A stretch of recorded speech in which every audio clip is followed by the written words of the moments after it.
Quero dar uma boa noite para todos, né? Depois, bom dia, boa tarde para quem vai acompanhar as gravações depois e ver aqui a nossa contribuição. Adam, Carolina, um grande prazer conhecê-los, né? Todo o pessoal da IFL, obrigada pelo convite.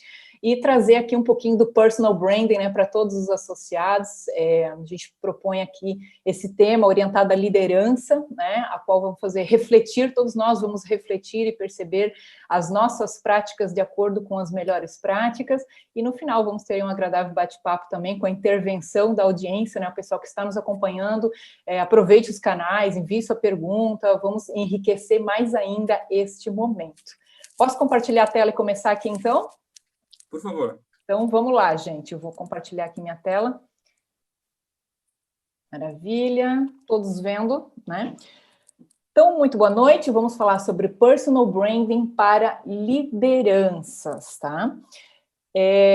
Eu uso esse slide geralmente nas minhas apresentações, né? Sejam palestras ou workshop, porque eu sempre digo, fica aqui comigo, se depois você achar que vale a pena, coloca lá meu nome no Google, você vai ver muito conteúdo online acerca do tema personal branding, para que você possa enriquecer ainda mais a sua jornada, a sua marca pessoal, sua carreira. Temos muitos conteúdos em diversos canais.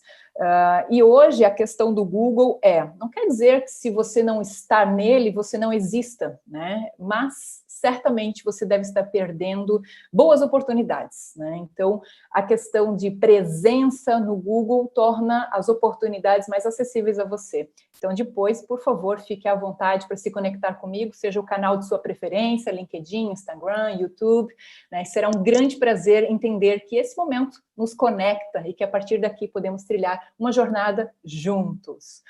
Falando um pouquinho sobre o nosso negócio, né, que é personal branding, gestão da marca pessoal. Nós já chegamos em 16 países, 15 anos de carreira. Nós temos a empresa que propõe treinamentos corporativos, capacita lideranças, executivos na área do personal branding, que é a YouBrand. Temos uma metodologia própria, que é o método You, né? Ou seja, é uma metodologia que ajuda qualquer profissional de qualquer área a aprender e a dominar as ferramentas e desenhar uma estratégia para a sua própria marca pessoal, no que tange posicionamento de mercado, no que tange o alcance dos seus objetivos. Nós temos o BrandU 360, que é um software que é um diagnóstico, ele gera um diagnóstico da sua marca pessoal, com base no tripé, identidade, imagem e reputação. Vamos falar um pouquinho aqui hoje sobre isso. O PBX Experience, que é um evento internacional na área do personal branding para conectar mercados, conectar distintas culturas dentro das melhores práticas. E o PB Academy, que é a escola executiva de formação para profissionais que querem atuar enquanto carreira na área do personal branding. Ponto. Falei aqui um minutinho acerca de todo o universo do personal branding que nós vivemos e respiramos, né? E que hoje vamos compartilhar um pouquinho aqui com você. Quando a gente fala de marca pessoal, eu deixo aqui uma pergunta para você refletir. Qual a força da sua marca pessoal? E aí, claro, você pode desencadear outras perguntas, como, por exemplo, como eu vou medir a força da minha marca pessoal? Antes disso, talvez você possa perguntar e pensar, eu tenho uma marca pessoal? É muito comum associar a questão da marca pessoal como algo para uma figura pública, uma celebridade, um esportista, enfim, e não. A gente parte do princípio que todos nós temos uma marca pessoal, a diferença está em quem a gerencia e quem não gerencia, né? Se você gerencia a sua marca pessoal, você diz para o mercado aquilo que o mercado deve saber sobre você. Se você não gerencia, o mercado pode dizer qualquer coisa sobre você e nem sempre isso é aquilo que você gostaria de ouvir. Isso afeta diretamente ao seu posicionamento. E para ter um posicionamento claro, não precisa ser um empreendedor. A gente traz aqui o conceito, né, sobre o eu empreendedorismo, né? Ou seja, você é primeiro empreendedor da sua carreira, para depois você empreender o seu negócio. Então, quando a gente fala de força da marca pessoal, vocês acham que esse cara aqui, ele tinha uma marca pessoal forte? Uma das frases, né, do Steve Jobs é: eu quero colocar uma marca no universo. Vocês acham que ele conseguiu? Quando a gente fala em Apple e Steve Jobs, quem que é maior? Qual que é a maior força da marca? Será que está na Apple? Será que está no Steve Jobs? Enquanto um líder de pensamento, enquanto uma voz num tempo, uma voz inovadora num tempo, enquanto seus atributos de personalidade e a respeito da sua própria liderança dentro da organização e também como influência mercadológica. Eu acho que ele conseguiu deixar uma marca no universo. E você? O que você quer? Que momento que você está vivenciando hoje? E quando você olha para frente, o que você percebe enquanto visão de futuro, enquanto visão que justifica os seus movimentos mercadológicos, os seus investimentos, a dedicação que você está tendo para com a sua carreira, né? Você, de repente, empreendedor, que aqui me assiste, me acompanha, o porquê do seu negócio, né? E quando você olha para trás, o que você construiu até aqui? Tem uma frase muito comum que a gente usa nos processos de personal branding, que é: conhecimento e pessoas que te trouxeram até aqui, foi até aqui. Muitas vezes, para você chegar em novos níveis, você precisa de novos conhecimentos e novas pessoas, né? Então, o que você quer? Quando a gente trabalha uma estratégia de branding pessoal, ter clareza sobre isso é fundamental, é o primeiro step, porque isso faz com que você, inclusive, diga não sem culpa, porque é um não estratégico, né? Que cursos que eu não devo fazer, que competências que eu não preciso desenvolver, que convites que eu não preciso aceitar, que eventos que eu não preciso ir, porque muitas vezes podem ser perdas de tempo disfarçado de oportunidades, né? E a gente precisa ficar muito atento quanto a isso. Esse cara aqui é o Tom Peters, é um administrador norte-americano. Em 1997, ele foi o responsável por impulsionar o termo personal branding no mundo. Ou seja, a partir dos Estados Unidos, quando ele fez uma publicação que trazia exatamente essa reflexão, que o mais importante para quem quer trabalhar e fazer negócios é ser o diretor da marca chamada você, né? Então, ele traz um olhar que nós devemos comercializar as nossas marcas pessoais e carreiras como um negócio, já com essa visão de influência, já com essa percepção do indivíduo e da influência do indivíduo no coletivo, né?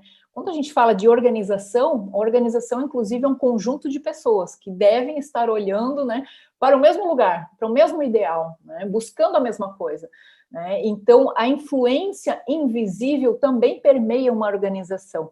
O que é influência invisível? Influência invisível é a não hierárquica, ou seja, quando nós identificamos quem são os formadores de opinião dentro da organização, aqueles que têm uma influência nos grupos, departamental, interdepartamental, com os pares, enfim, dentro de uma cultura corporativa. Ela não é, novamente, hierárquica, mas tem voz, né? Comumente a gente ouve falar da rádio peão nas organizações, e nessa rádio peão existem os agentes culturais, né, que inclusive são responsáveis por influenciar momentos de mudança. Então, assim, são responsáveis por influenciar movimentos dentro da organização.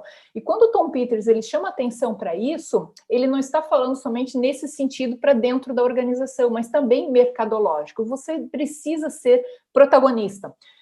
Mesmo você estando num determinado momento vivendo um determinado negócio e empresa, em outro momento você pode também estar investindo, você pode estar se posicionando em outros nichos de mercado. Então, a importância é você não depender desses agentes externos e trabalhar para si as ferramentas de gestão pessoal que o personal branding traz.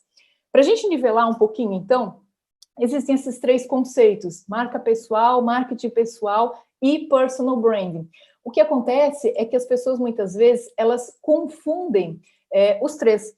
E, na verdade, eles são diferentes, mas se complementam.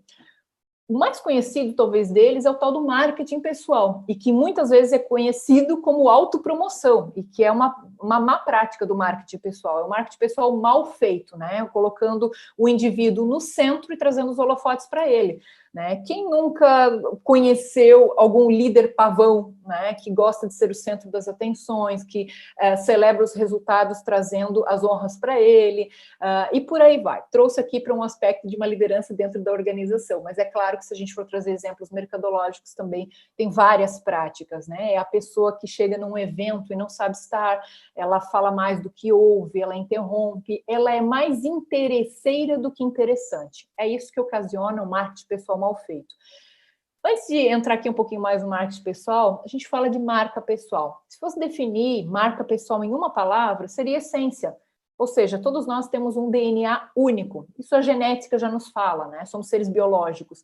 Quando a gente trabalha a marca pessoal num conceito estratégico, é olhar para dentro, é perceber o nosso conjunto de valores, competências, a nossa visão, os nossos skills, hard skills, soft skills, enfim, o nosso conhecimento sobre personalidade, a nossa identidade, a imagem, tudo isso está associado à nossa marca pessoal. Marca pessoal também é a marca que nós deixamos nos demais, em todas as relações que nós temos, né? E que é vinculada à nossa reputação.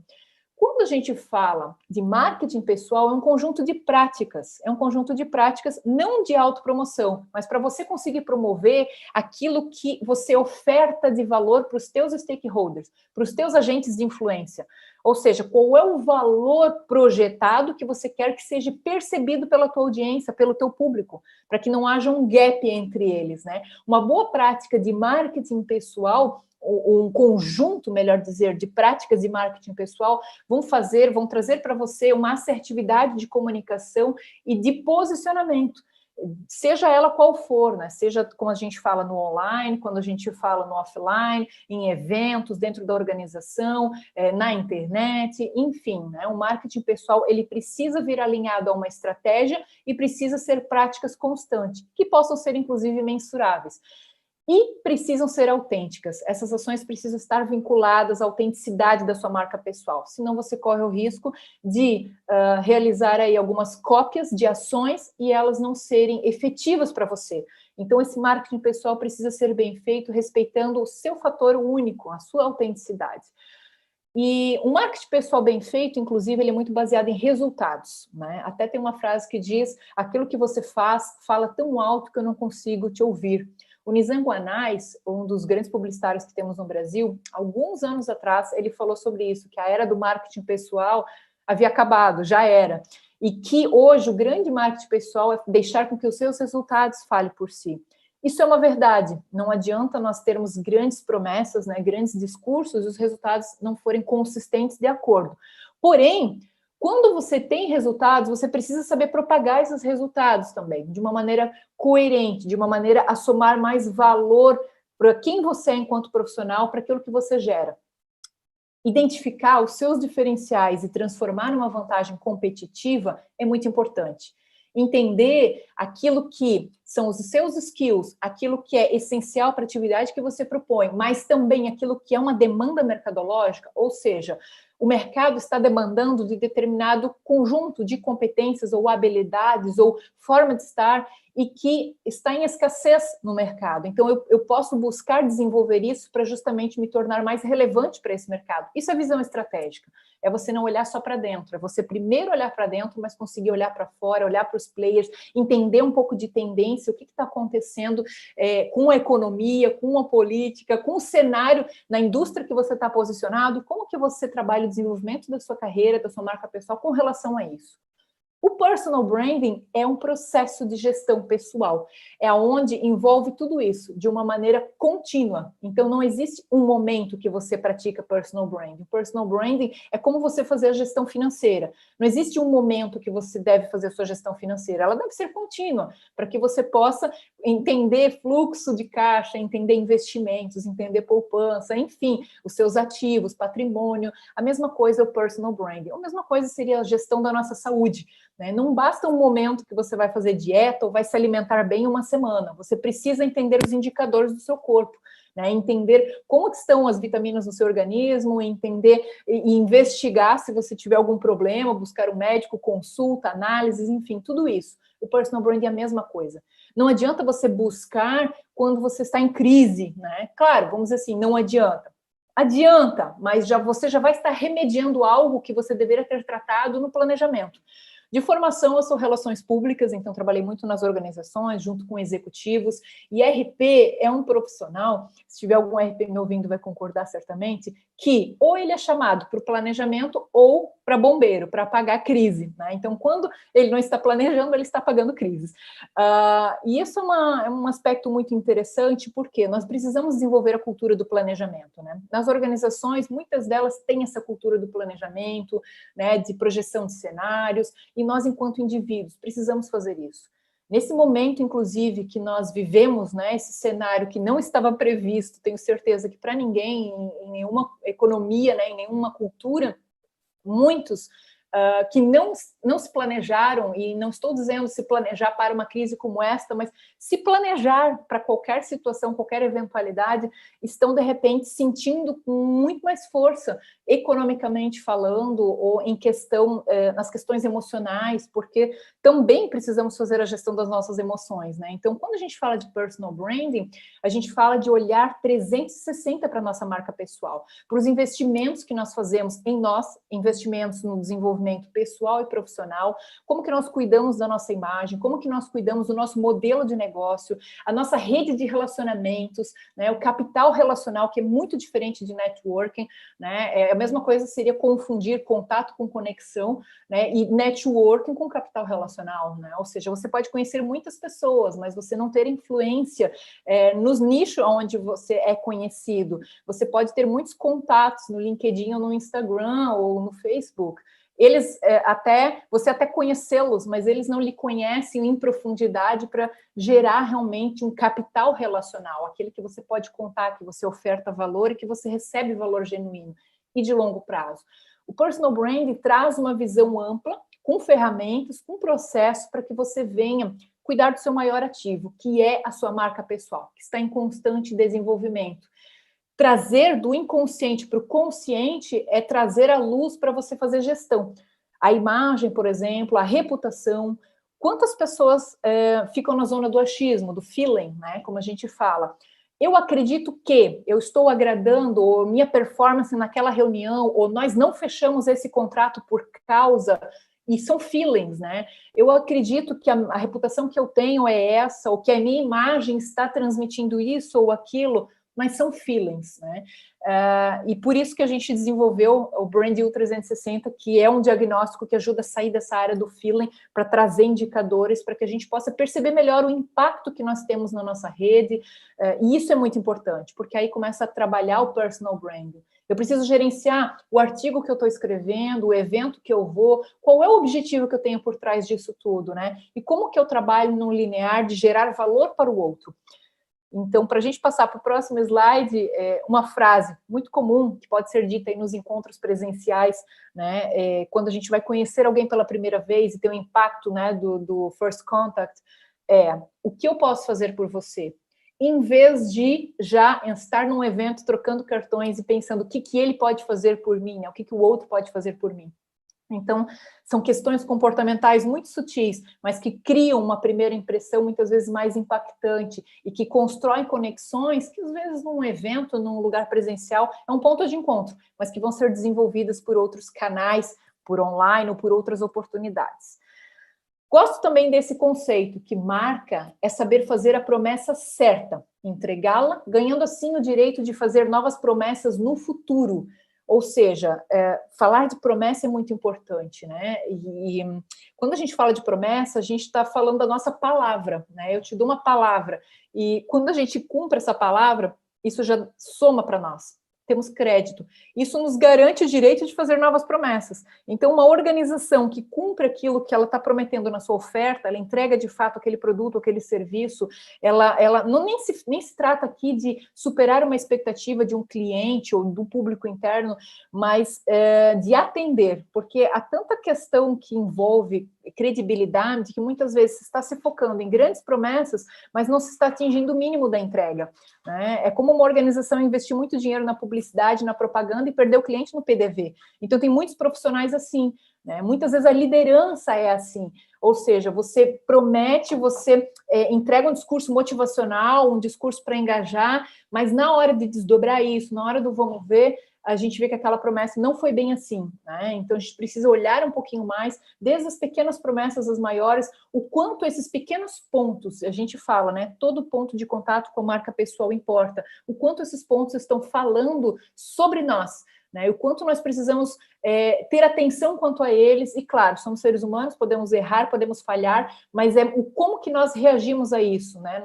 Ok, tá tudo certo, tá tranquilo, eu atrasei uma vez, atrasei outra, e tá tudo certo, vou continuar atrasando, ou eu atrasei, peço desculpas e vou procurar não mais atrasar. Né? Chegar a tempo e horas também acaba sendo uma promessa. Se você for atrasar, avise. Então, todos esses pequenos detalhes que cabe a nós estarmos atentos. Por quê? Porque nós todos temos esses 3 níveis que afetam a nossa marca pessoal, que é a identidade, a imagem e a reputação. Assim como uma organização, né? Quando a gente fala de identidade corporativa, tem nome, marca, símbolo, tudo isso na identidade corporativa, onde está a cultura. E ela é percebida por meio da imagem que ela transmite para os stakeholders, seja para o cliente, para a comunidade, para os investidores, para o colaborador, enfim, esse 360, né, é o que projeta a identidade corporativa. E a equivalência disso, com relação às experiências e às relações, afeta a reputação corporativa. Né? Então, exatamente o processo que se dá para uma organização é o processo que se dá para nós, enquanto marcas pessoais, enquanto profissionais. Ou seja, a nossa identidade, quem nós somos, ela é percebida por meio da imagem que nós transmitimos para a nossa rede. A nossa imagem profissional no ambiente de trabalho, a imagem acadêmica, quando nós estamos no meio acadêmico, socialmente, quando estamos com os amigos, familiar. Poderia acrescentar até mais um aqui, que é o online, né? A nossa imagem percebida aqui no ambiente, na esfera digital. E a soma de tudo isso, com experiência, relacionamento, ao longo do tempo, é a nossa reputação. Perceba que existe o termo, apesar de que eu não utilizo e não corroboro com ele, de construção da marca pessoal. Assim como tem pessoas querendo construir uma autoridade, né? E a autoridade não se constrói, você tem ou não tem, você desenvolve, ela é aferida a você através de terceiros, não é você que afere a autoridade. Né? Então, existe até uma frase que diz que se você precisa dizer que é líder, é porque você não é líder. Né? Então, a mesma coisa para a autoridade, a mesma coisa no meu ponto de vista para a marca pessoal. Né? Você pode construir uma imagem, e essa sua imagem ter muita associação à sua identidade, à sua verdade, ou não.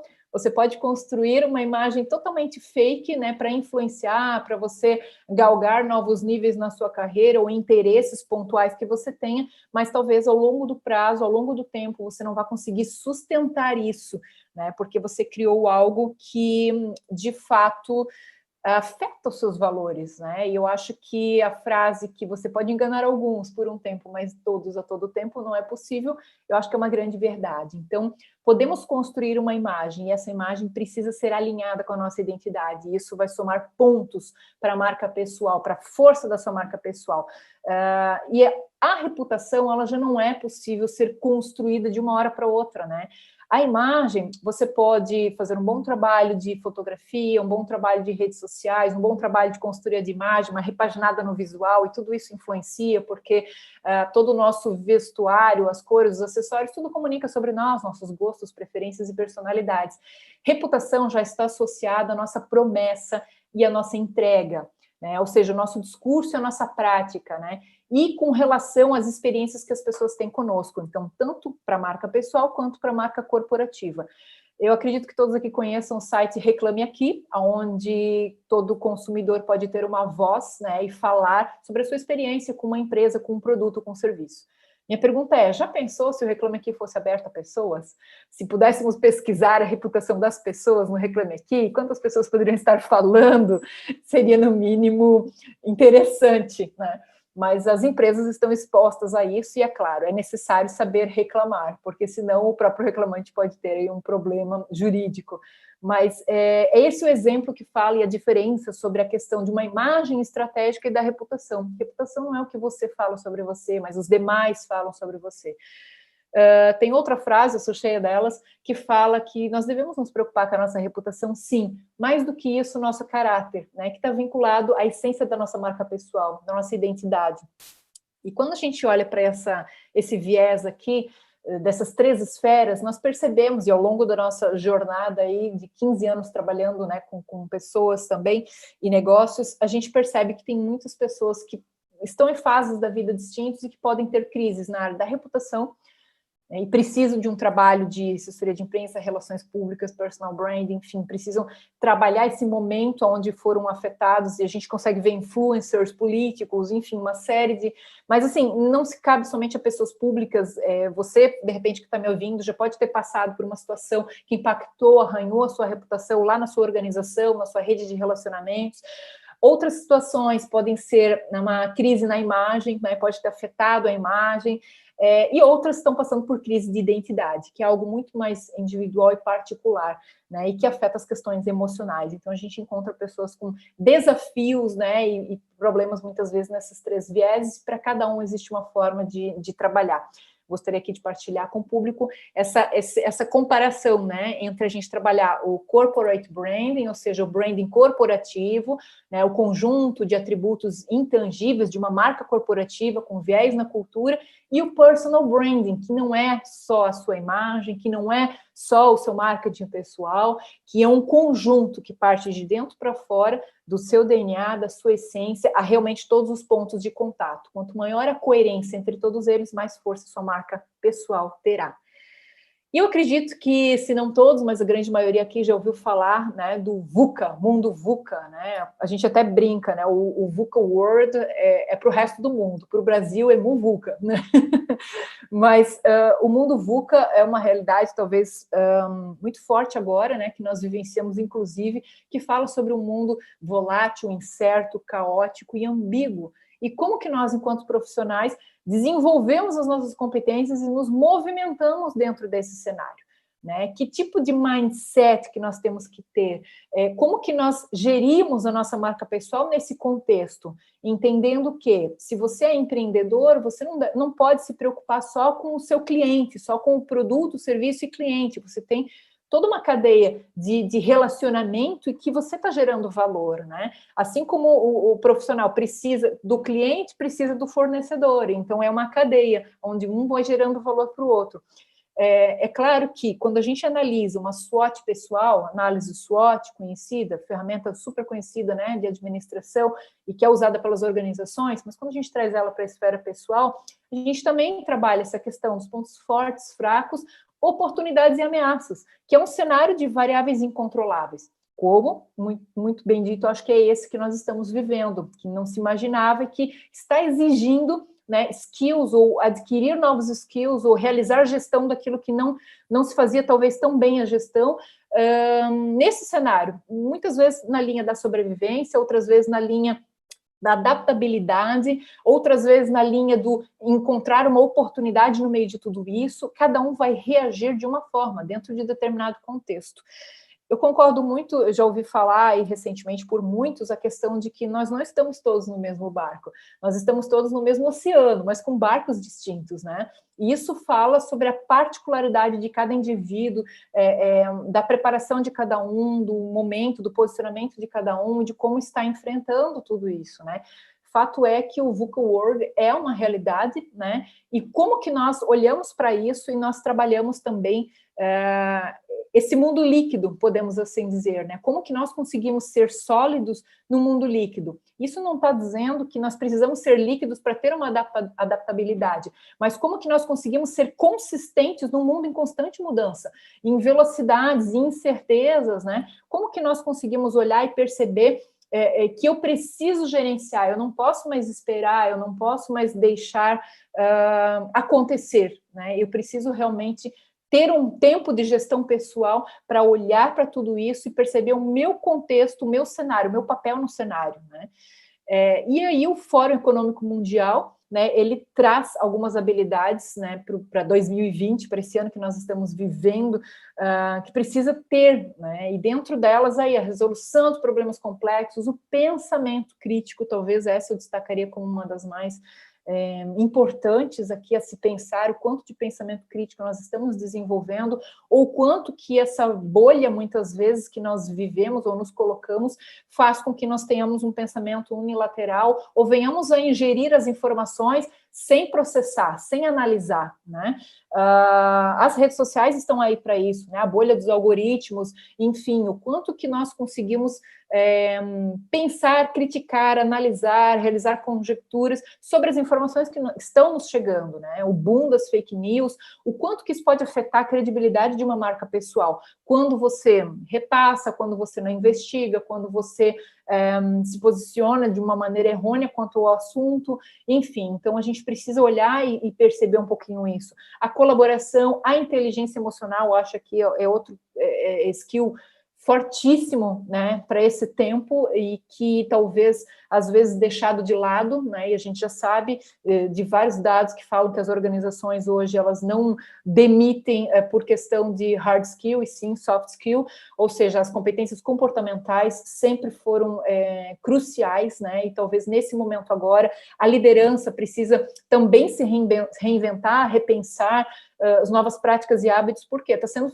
exercida uma liderança à distância, né? Uma liderança, muitas vezes a equipe está espalhada por várias partes do país ou do mundo, e você precisa trabalhar a questão da empatia, do entender, né? Empreendedores que estão indo para dentro de casa, tem filhos, tem marido, tem esposa, tem cachorro, está todo mundo trabalhando em isolamento social, e como que eu lido com os aspectos pessoais, profissionais, os resultados, as cobranças, como que eu trabalho a minha marca pessoal nesse contexto, entendendo que eu preciso ter essa adaptabilidade, eu preciso conseguir gerir tudo isso, qual é o meu nível de resiliência, o último aqui, flexibilidade e adaptação, né? Então, como é que eu consigo me perceber à luz do que o Fórum Econômico Mundial trouxe aqui como habilidades para se dar bem nesse cenário, né? Então, fica aqui uma reflexão, uma pergunta, né? Eu sempre acredito que o que move o mundo são as perguntas, não são as respostas. Então, que você possa se questionar, como que você está,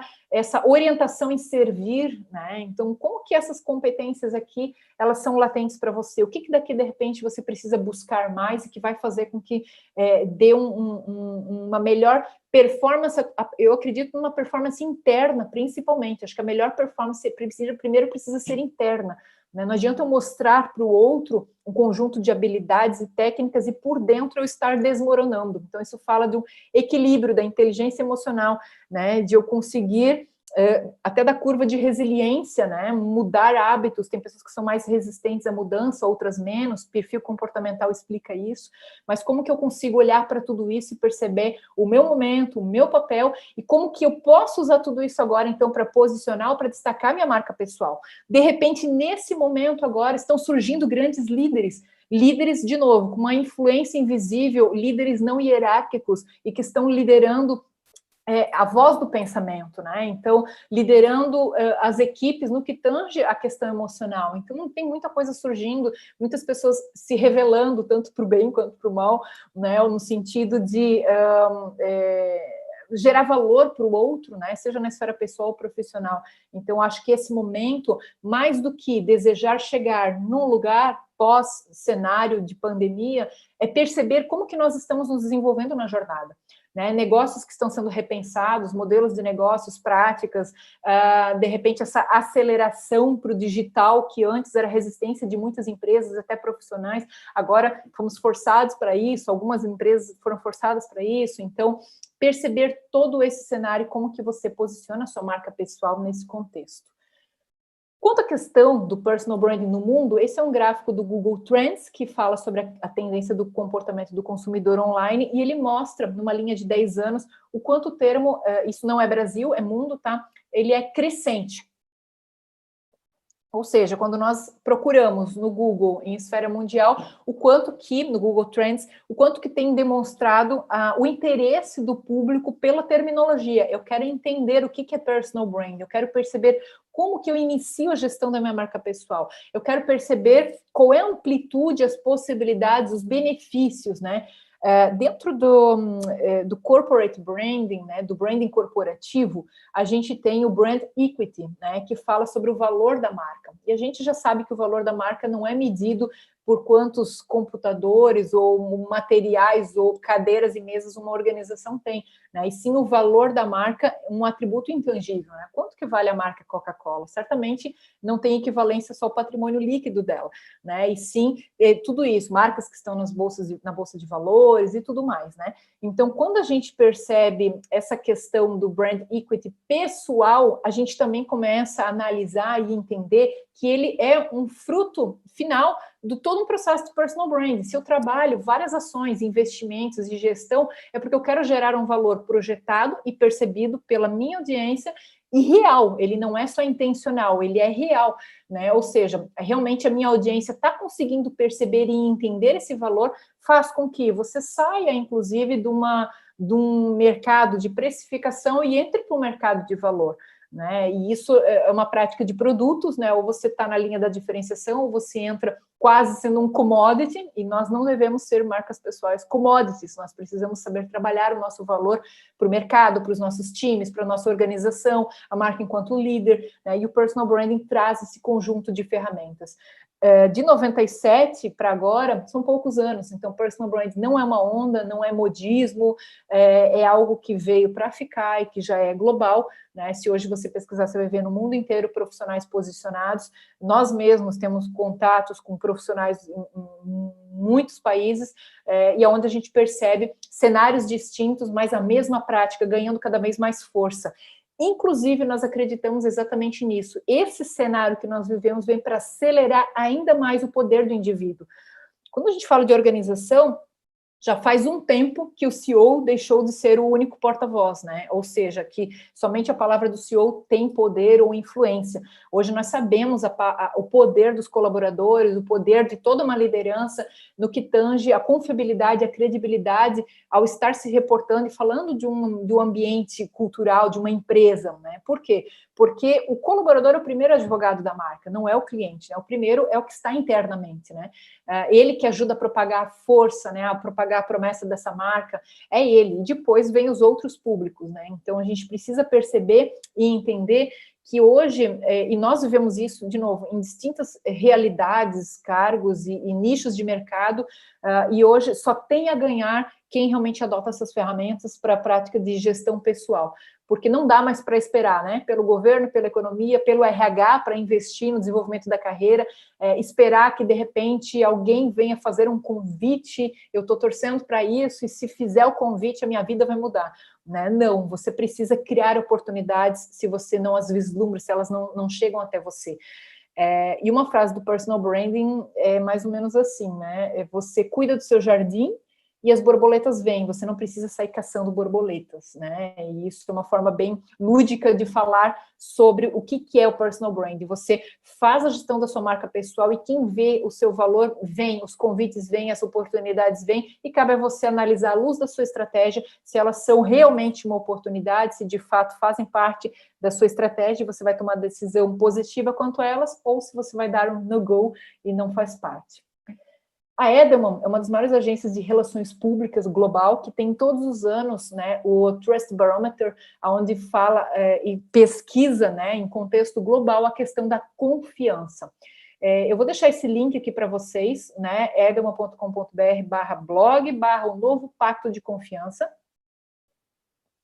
Desse ano agora, de março, se você ainda não viu, veja, e a Edelman tem vários artigos fantásticos, tanto direcionado à Edelman Brasil aqui, quanto global, que falam sobre essa questão da confiança, né? Confiança da sociedade no governo, na liderança, nas organizações. Por quê? Porque todo o trabalho que uma organização faz de branding é para fortalecer esse elo de confiança com o seu público, né? E automaticamente um trabalho na esfera do branding pessoal, do personal branding, é exatamente a mesma coisa. Pergunto para você, você colocaria o seu corpo na mão de um cirurgião que não confia? Você compraria um carro de um vendedor que não está te transmitindo confiança? Você faria negócios, convidaria para a sociedade alguém que você não confia? Não faz o menor sentido, não é mesmo? Então, a confiança é ponto e condição sine qua non de sucesso. E não é uma construção de uma imagem de confiança, muito cuidado. Por isso, essa questão da construção da imagem ser intrinsecamente associada à sua identidade, à sua verdade, porque senão a casa cai.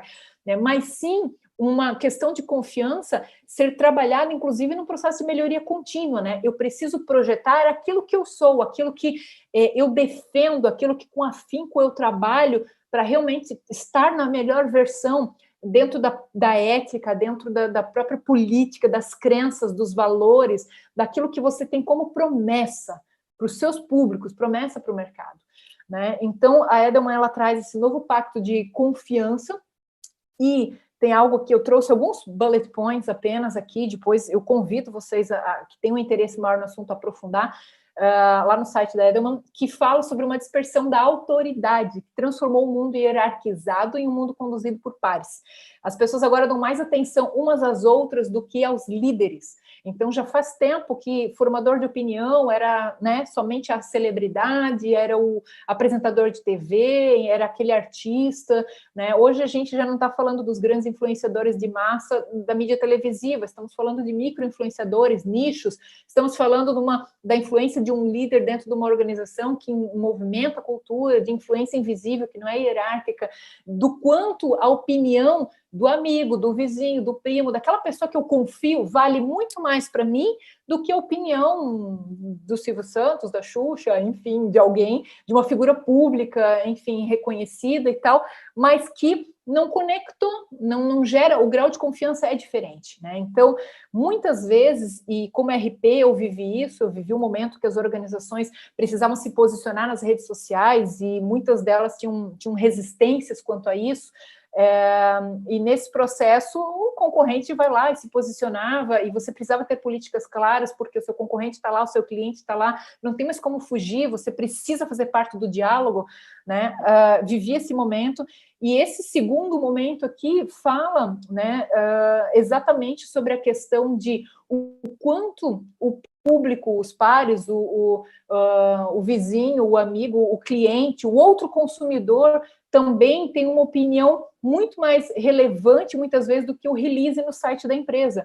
Tanto é que sites que recomendam restaurantes, hotéis, viagens, são muito visitados para ver as estrelinhas, para ver a experiência de um outro usuário como eu. Eu quero ver a experiência de uma outra pessoa como eu, porque se eu entrar lá no site do hotel, o hotel vai estar dizendo que é o melhor hotel do mundo, tudo maravilhoso, o restaurante é a mesma coisa.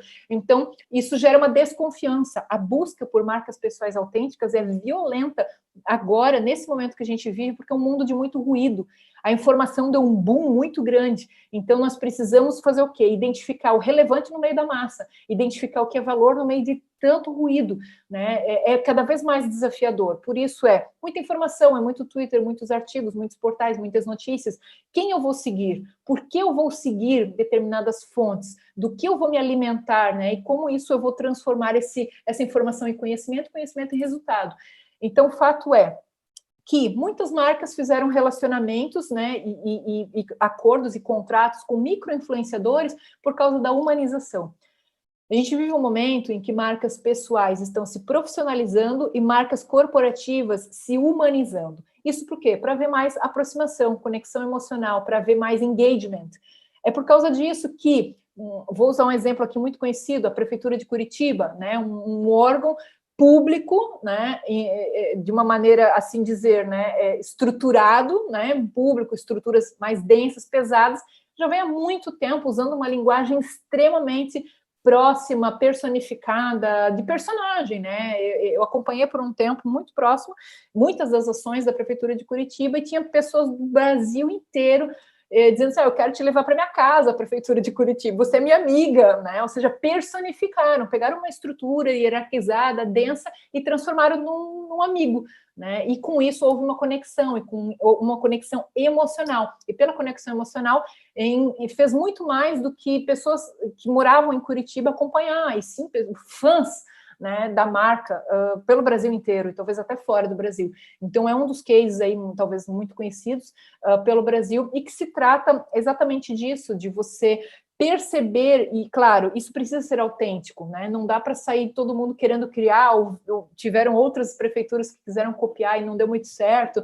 Então, assim, isso fala sobre uma autenticidade dos bastidores, do DNA, né? Mas é um exemplo do quanto realmente as pessoas estão dando mais atenção umas às outras. Por quê? Porque podem entender que uma voz diretiva que vem de cima possa ter interesses, e as pessoas querem a verdade cada vez mais. Então, uma liderança humanizada, uma liderança servidora, uma liderança autêntica é aquela que vai conseguir influenciar muito mais do que uma liderança engessada, pragmática, né?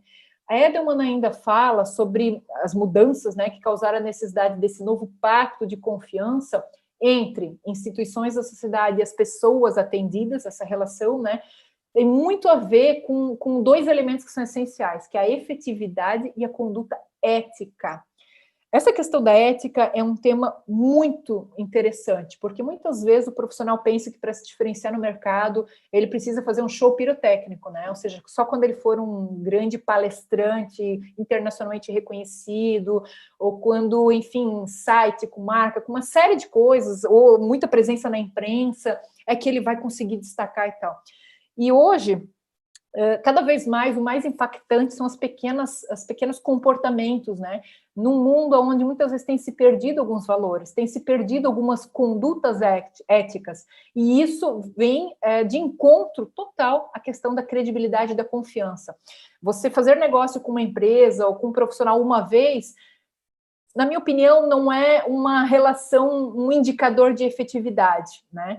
Por quê? Porque você pode fazer uma vez e nunca mais fazer, e sair falando mal, e sair decepcionado, né? Então, é como a primeira venda, né? Nunca se pode chamar o cliente primeiro, e sim a partir da segunda, quer dizer, ok, consumi, comprei a promessa da marca, gostei, recomendo, vou comprar de novo, né? Então, a gente começa a perceber níveis mais profundos de entrega.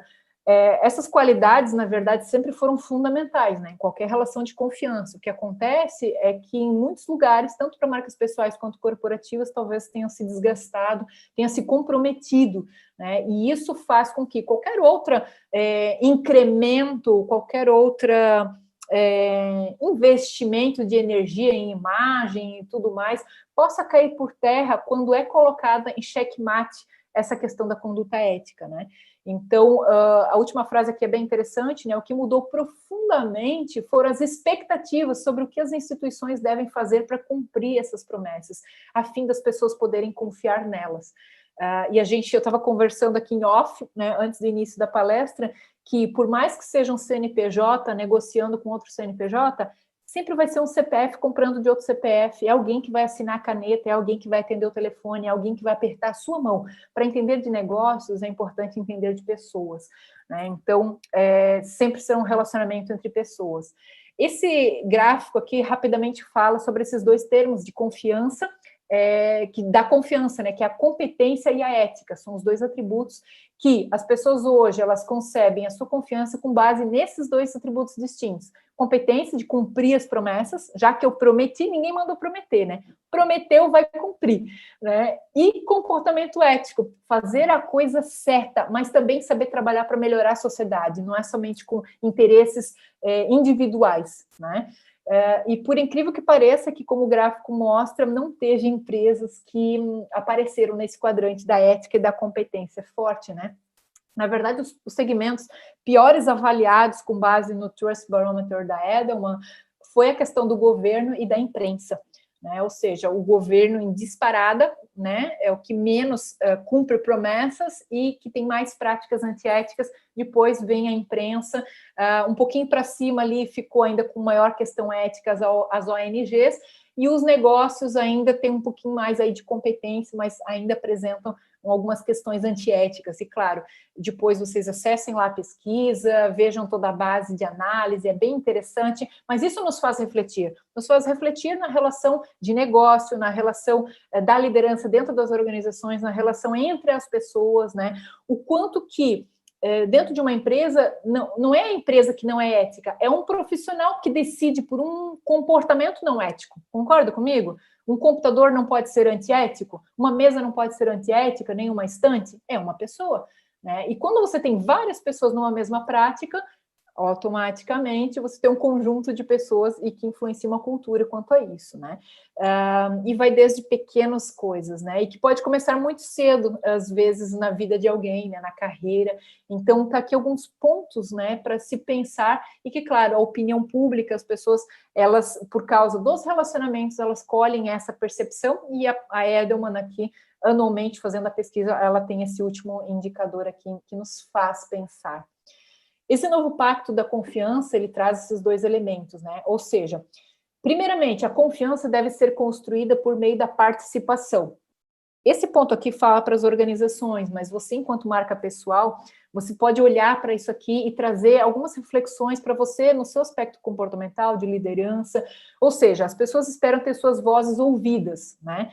Quando você faz parte de um negócio, você não quer, você quer caminhar sobre a mesma visão, mas você quer influenciar isso, quer fazer parte. Por isso que tantas empresas têm convidado o consumidor a ajudar no desenvolvimento do produto, né? E fazem DGs e fazem uma série de experiências com o produto, com a participação do consumidor, porque, afinal de contas, o produto é desenvolvido para ele. Então, nada mais faz sentido do que fazer com que ele faça parte dessa criação. O colaborador na empresa automaticamente quer fazer parte da criação das estratégias, do planejamento estratégico, da visão, ele quer influenciar, ele quer ter o sentimento de pertencimento, né? Ou seja, as pessoas esperam ter as vozes ouvidas, então o líder precisa perceber esse aspecto quanto ao liderado, né? Elas querem ser chamadas para traçar a trajetória futura da empresa, né? Ou seja, elas querem influenciar. Né? Todos querem influenciar, e aí vai do mais extrovertido ou introvertido, todos influenciam. Muitas vezes a pessoa que está em silêncio, né, é o que menos fala. Eu sempre digo, não é quem mais fala, que tem uma melhor retórica ou persuasão, que necessariamente tem maior influência. Eu sempre digo assim, quem fala mais pode errar mais. Muitas vezes quem fala menos e ouve mais é aquele que maior influência tem. Então a gente não pode colocar todo mundo numa forma, né, e entender que esse é o comportamento, essa é a forma. Mas está aqui um pensamento sobre o quanto que nós queremos fazer parte de algo maior, todos nós queremos fazer parte de algo maior, e como você, na questão da sua proposta de valor para o público, você comunica isso, né? Qual é a sua causa, aquilo que você defende, que você engaja as pessoas. Por que você escolheu essa carreira? Por que você faz o que você faz? E como que você comunica isso para as pessoas, né? A confiança, ela é fundada na transparência e na flexibilidade e é continuamente moldada pelo que os stakeholders dão e recebem, nessa relação de troca, né? Então, quando nós falamos algo e as nossas práticas mostram o oposto, isso não gera confiança, isso gera dúvidas. Será que a própria pessoa não sabe para onde ela está indo, o que ela está fazendo? E um líder que não sabe para onde está indo, dificilmente vai ter seguidores, porque quem é que vai seguir alguém que não sabe para onde está indo? Então, primeiro, num papel, numa posição de liderança, é ter essa clarividência. E quando a gente traz o personal brand, uma autoliderança, é você ter clarividência para você próprio guiar o teu futuro, o teu próximo passo, o teu next step na tua carreira. Será que o teu próximo passo é aprender mais um idioma, é fazer um MBA no exterior? O que você, de repente, está no papel e que você precisa tirar no papel e que vai fazer a diferença para você? Então, isso é um aspecto a se pensar. Em segundo lugar, a confiança se tornou localizada, ou seja, as pessoas com maior credibilidade agora são o meu empregador e depois os cientistas, né? Os cidadãos, os concidadãos do meu país e a minha comunidade. Isso a Edelman está falando sobre as pessoas que responderam à pesquisa como um todo e que acreditam muito mais, inclusive, nas empresas como um agente, um poder de transformação da sociedade do que no governo. Né? Então, os empreendedores, os empresários, eles acabam tendo mais força, de acordo com a pesquisa, nessa influência de mudança na sociedade do que propriamente esperar das instituições governamentais. Né? Então, os empregados e pares estão entre as vozes mais fiáveis para desenvolver a confiança em seus esforços. Eu uso uma frase aqui, quero deixar com vocês, que quanto maior o alinhamento entre a sua promessa e a sua entrega, o seu discurso e a sua prática, aquilo que você tem no online e no offline, maior será o índice de confiança e credibilidade da sua marca pessoal. E isso vai gerar oportunidades para você. E isso vai gerar influência sua na sua rede. Isso vai fazer com que pessoas te procurem. Vou fazer uma brincadeirinha rápida aqui, e você pode associar isso à esfera pessoal ou profissional. Quando foi, não precisa responder, tá? Quando foi a última vez que alguém te procurou pedindo um conselho? Seja um conselho na esfera íntima, pessoal, seja um conselho, uma mentoria, por exemplo, na esfera profissional. Uma decisão de carreira, de negócio. Quando foi a última vez que alguém te procurou pedindo um conselho, te chamando no particular e te pedindo um conselho? Esse pode ser um indicador. Um indicador de o quanto as pessoas reconhecem em você uma pessoa de confiança, uma pessoa que domina esse ou aquele assunto chave, uma pessoa também que possa estar aberta para isso, né? É disso que nós estamos falando quando a gente fala dos indicadores da marca pessoal, né? Você tem um indicador financeiro, que é claro, né? Salário, benefícios, o quanto que a tua marca pessoal influencia no teu negócio, isso atrai novos negócios, mas existem N outros indicadores que nós podemos gerenciar, né? Do alcance, da visibilidade, da influência, da geração de oportunidades, de vários outros, né? Então, a gente precisa saber quais os indicadores chaves, os KPIs chaves que fazem sentido para a nossa marca pessoal. Talvez quase todos ou todos que estão aqui me ouvindo já tenham ouvido falar sobre o Golden Circle, né? Eu deixo aqui a sugestão para vocês depois. É um dos TED Talks mais famosos do Simon Sinek, e que você pode assistir ou deve assistir, né? Que fala sobre o why, o how e o what, né? E aqui eu trago uma reflexão. Isso aqui vale tanto para empresas quanto para nós profissionais, que as pessoas elas não se conectam com o nosso processo, o nosso produto, né? Como que nós fazemos, ou o que nós fazemos, até porque isso é copiável, né? Processo e produto é copiável, mas qual é o seu porquê? Aquilo que te movimenta, o teu combustível, né? Dia a dia, o porquê que você criou o negócio que você criou, o porquê da sua decisão de carreira, ou a sua causa, né? Que é muito maior, o seu trabalho é muito maior que a sua profissão. O que causa que você defende, o que te movimenta, o que te move, mesmo diante dos nãos, mesmo diante dos períodos de escassez, das dificuldades, você está ali firmado naquilo ali, é o teu combustível, a tua gasolina azul, né, para voar. Qual é o teu porquê? Então, se não está claro, assista esse TED Talk, faz um exercício, uma reflexão, né, porque é muito importante. Esse porquê, eu posso vincular aquela frase, né, quem tem um bom porquê enfrenta qualquer como. Né? Então, fica aqui o desafio para você. E essa ferramenta a gente trabalha no processo de personal branding, porque ela é muito importante, né? Nós termos uma clareza do nosso porquê, que está vinculado ao propósito. E, claro, nós seguimos marcas que significam algo para nós, né? Não faz sentido a gente seguir aquilo que não faz sentido algum para nós. Isso a gente pode falar de marcas corporativas, produtos e também marcas pessoais. Né? Eu tenho certeza que quem você acompanha pelas redes sociais, as fontes, é porque gera algum valor para você, né? Ou deveria ser assim, né? Por exemplo, se eu perguntar para você o que essa marca significa, né? Se tiver aqui várias participações, de repente vai ter uma unicidade, quanto ao que é um atributo dessa marca, né? Ou vou ter várias características. Se eu perguntar essa marca, o que significa para você? E da Volvo é muito interessante, a gente usa essa dinâmica aqui em vários workshops, e já usamos até no exterior, é muito interessante, e assim, esta é uma marca que geralmente sai quase que uma sinfonia, todo mundo falando sobre a questão da segurança.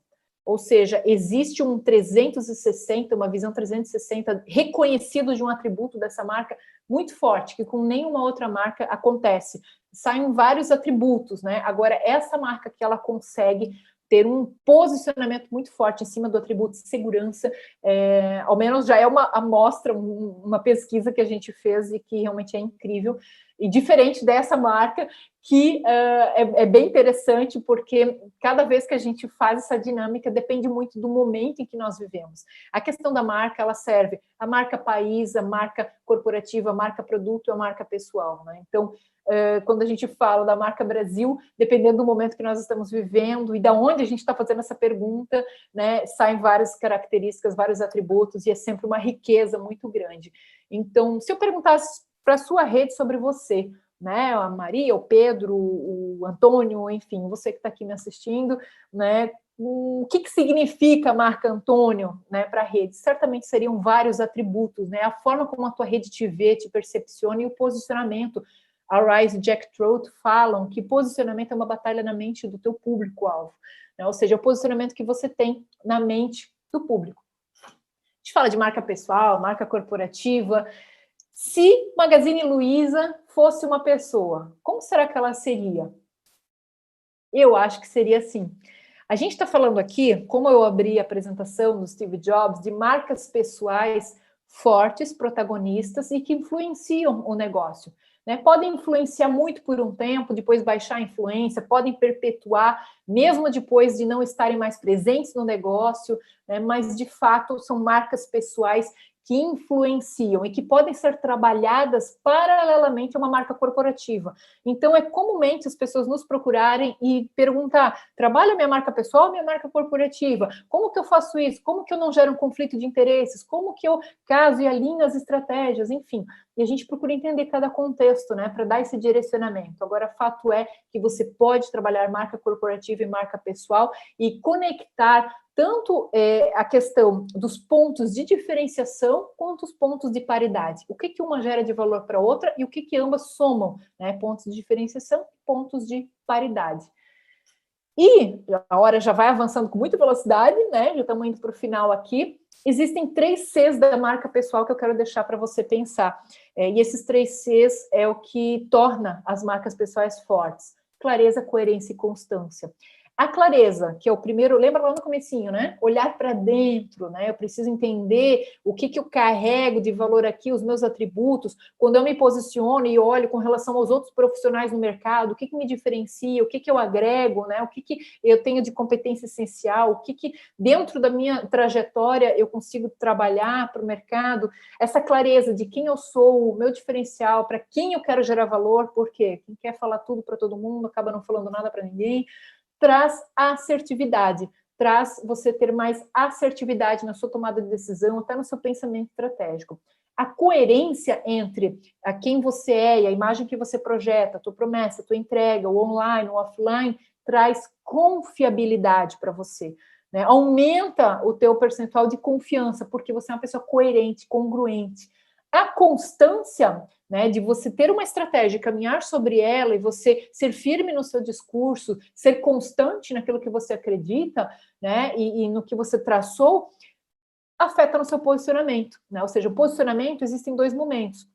Um momento em que você comunica o teu posicionamento e um momento que você vai trabalhar para que esse posicionamento seja reconhecido pelo teu público, né? Então, comunicar o posicionamento não é necessariamente ter o reconhecimento desse posicionamento. Isso vai depender de todo um relacionamento, né? Então, eu queria deixar esses 3 Cs da marca pessoal aqui, né? A clareza que influencia, que envolve assertividade, a coerência, a confiabilidade, a constância, posicionamento. E falamos aqui, né, de CPF, CNPJ, there is not more B2B or B2C, it's human to human. Né? Brian Kramer tem esse livro, deixo aqui a recomendação para todos, vocês podem encontrar na Amazon, eu acho que só tem em inglês, não sei se tem em português, acho que não, mas ele fala muito sobre isso, sobre a era das relações human to human, entre pessoas, né, e a conexão emocional, a confiança, a influência, né, então fica aqui como uma dica de leitura para quem quer aprofundar, independente se o seu negócio é B2B, B2C, né, entender human to human é muito importante, e eu deixo aqui essa dica para vocês. E para a gente fechar, e já abrir aqui, então, a gente quer ser bem pontual no nosso horário, né? Abrir aqui para rodada de perguntas, o pessoal deve estar participando, de repente, aqui no chat, eu vou depois tirar aqui o compartilhamento da tela. Falei logo no início do Brand Deal 360, eu quero deixar aqui também em aberto um convite para vocês conhecerem, né, um pouquinho mais sobre a questão da vossa marca pessoal 360, né? Se a imagem, a reputação sua hoje, será que ela está abrindo ou fechando portas? Será que você quer sair dessa zona do eu acho? Sabe aquela brincadeirinha de Facebook ou Instagram? Me defina com uma palavra, diga 3 atributos sobre mim. Isso tudo não vale enquanto realmente uma amostra confiável para você desenvolver um plano de ação sustentável para a sua carreira, para a sua marca pessoal. Isso é só uma brincadeira de rede social, mas se você realmente quiser ter acesso a um diagnóstico que vá te agregar, né, e mostrar todos os pontos cegos, te convido a conhecer um pouquinho do Brand Deal 360, tenho certeza que você não vai se arrepender e você vai poder entrar e mergulhar um pouquinho mais nessa esfera e perceber toda a tua influência, o teu movimento e como agir com relação, se aquilo que você está ouvindo, né, sobre você, nos seus públicos, não é, de repente, aquilo que você gostaria e o que você precisa fortalecer e impulsionar para te levar para novos níveis. E com isso, eu encerro, né, e deixo aqui O canal agora é em aberto, eu tentei ser bem pontual aqui dentro do tempo disponibilizado, e agora eu fico à disposição, né, para as perguntas, para um bate-papo aqui com todo o time da IFL, e você que participou, e também, se porventura não deu tempo de você perguntar aqui, fica os meus contatos à disposição para nós nos conectarmos pelas redes sociais e, quem sabe, trilharmos um caminho juntos. Obrigado, pessoal. Daniela, muito obrigado pela sua apresentação. Agora eu vejo como faz falta o aplauso no final para marcar o fim da fala e o início da próxima fase, e também para dar os parabéns pelo que você falou. Foi muita coisa interessante. Para mim foram várias ideias que eu já tinha pensado antes e que você conectou de um jeito que eu não tinha pensado ainda, então é sempre interessante assim. Eu acho curioso que a gente está falando sobre personal branding e sobre imagem pessoal, e a gente está usando um aparelho em que a minha imagem fica aparecendo ali. Então, é quase irônico. A minha imagem dentro do IFL costuma ser do cara que faz uns comentários meio filosóficos, e a minha formação de cientista social talvez puxe um pouco para isso. Vou começar fazendo um comentário de uma frase que você fez ao longo da apresentação, que era acelerar o poder do indivíduo. Uma coisa que eu fiquei pensando em relação à ideia de personal branding é que ela só é possível dentro de uma cultura que valoriza o indivíduo. A gente nasceu numa cultura que já valoriza mais ou menos o indivíduo, então a gente toma isso como óbvio, mas não é óbvio. O que a gente está vivendo é uma valorização extrema do indivíduo, uma valorização única e nova, e esse desenvolvimento do personal branding é um desenvolvimento que acompanha essa sociedade liberal, a sociedade que coloca o indivíduo como central na sua construção. Então, isso é uma coisa que eu fiquei pensando durante a apresentação. Vou fazer uns comentários mais perguntas, assim, para ouvir o teu feedback sobre isso. Claro.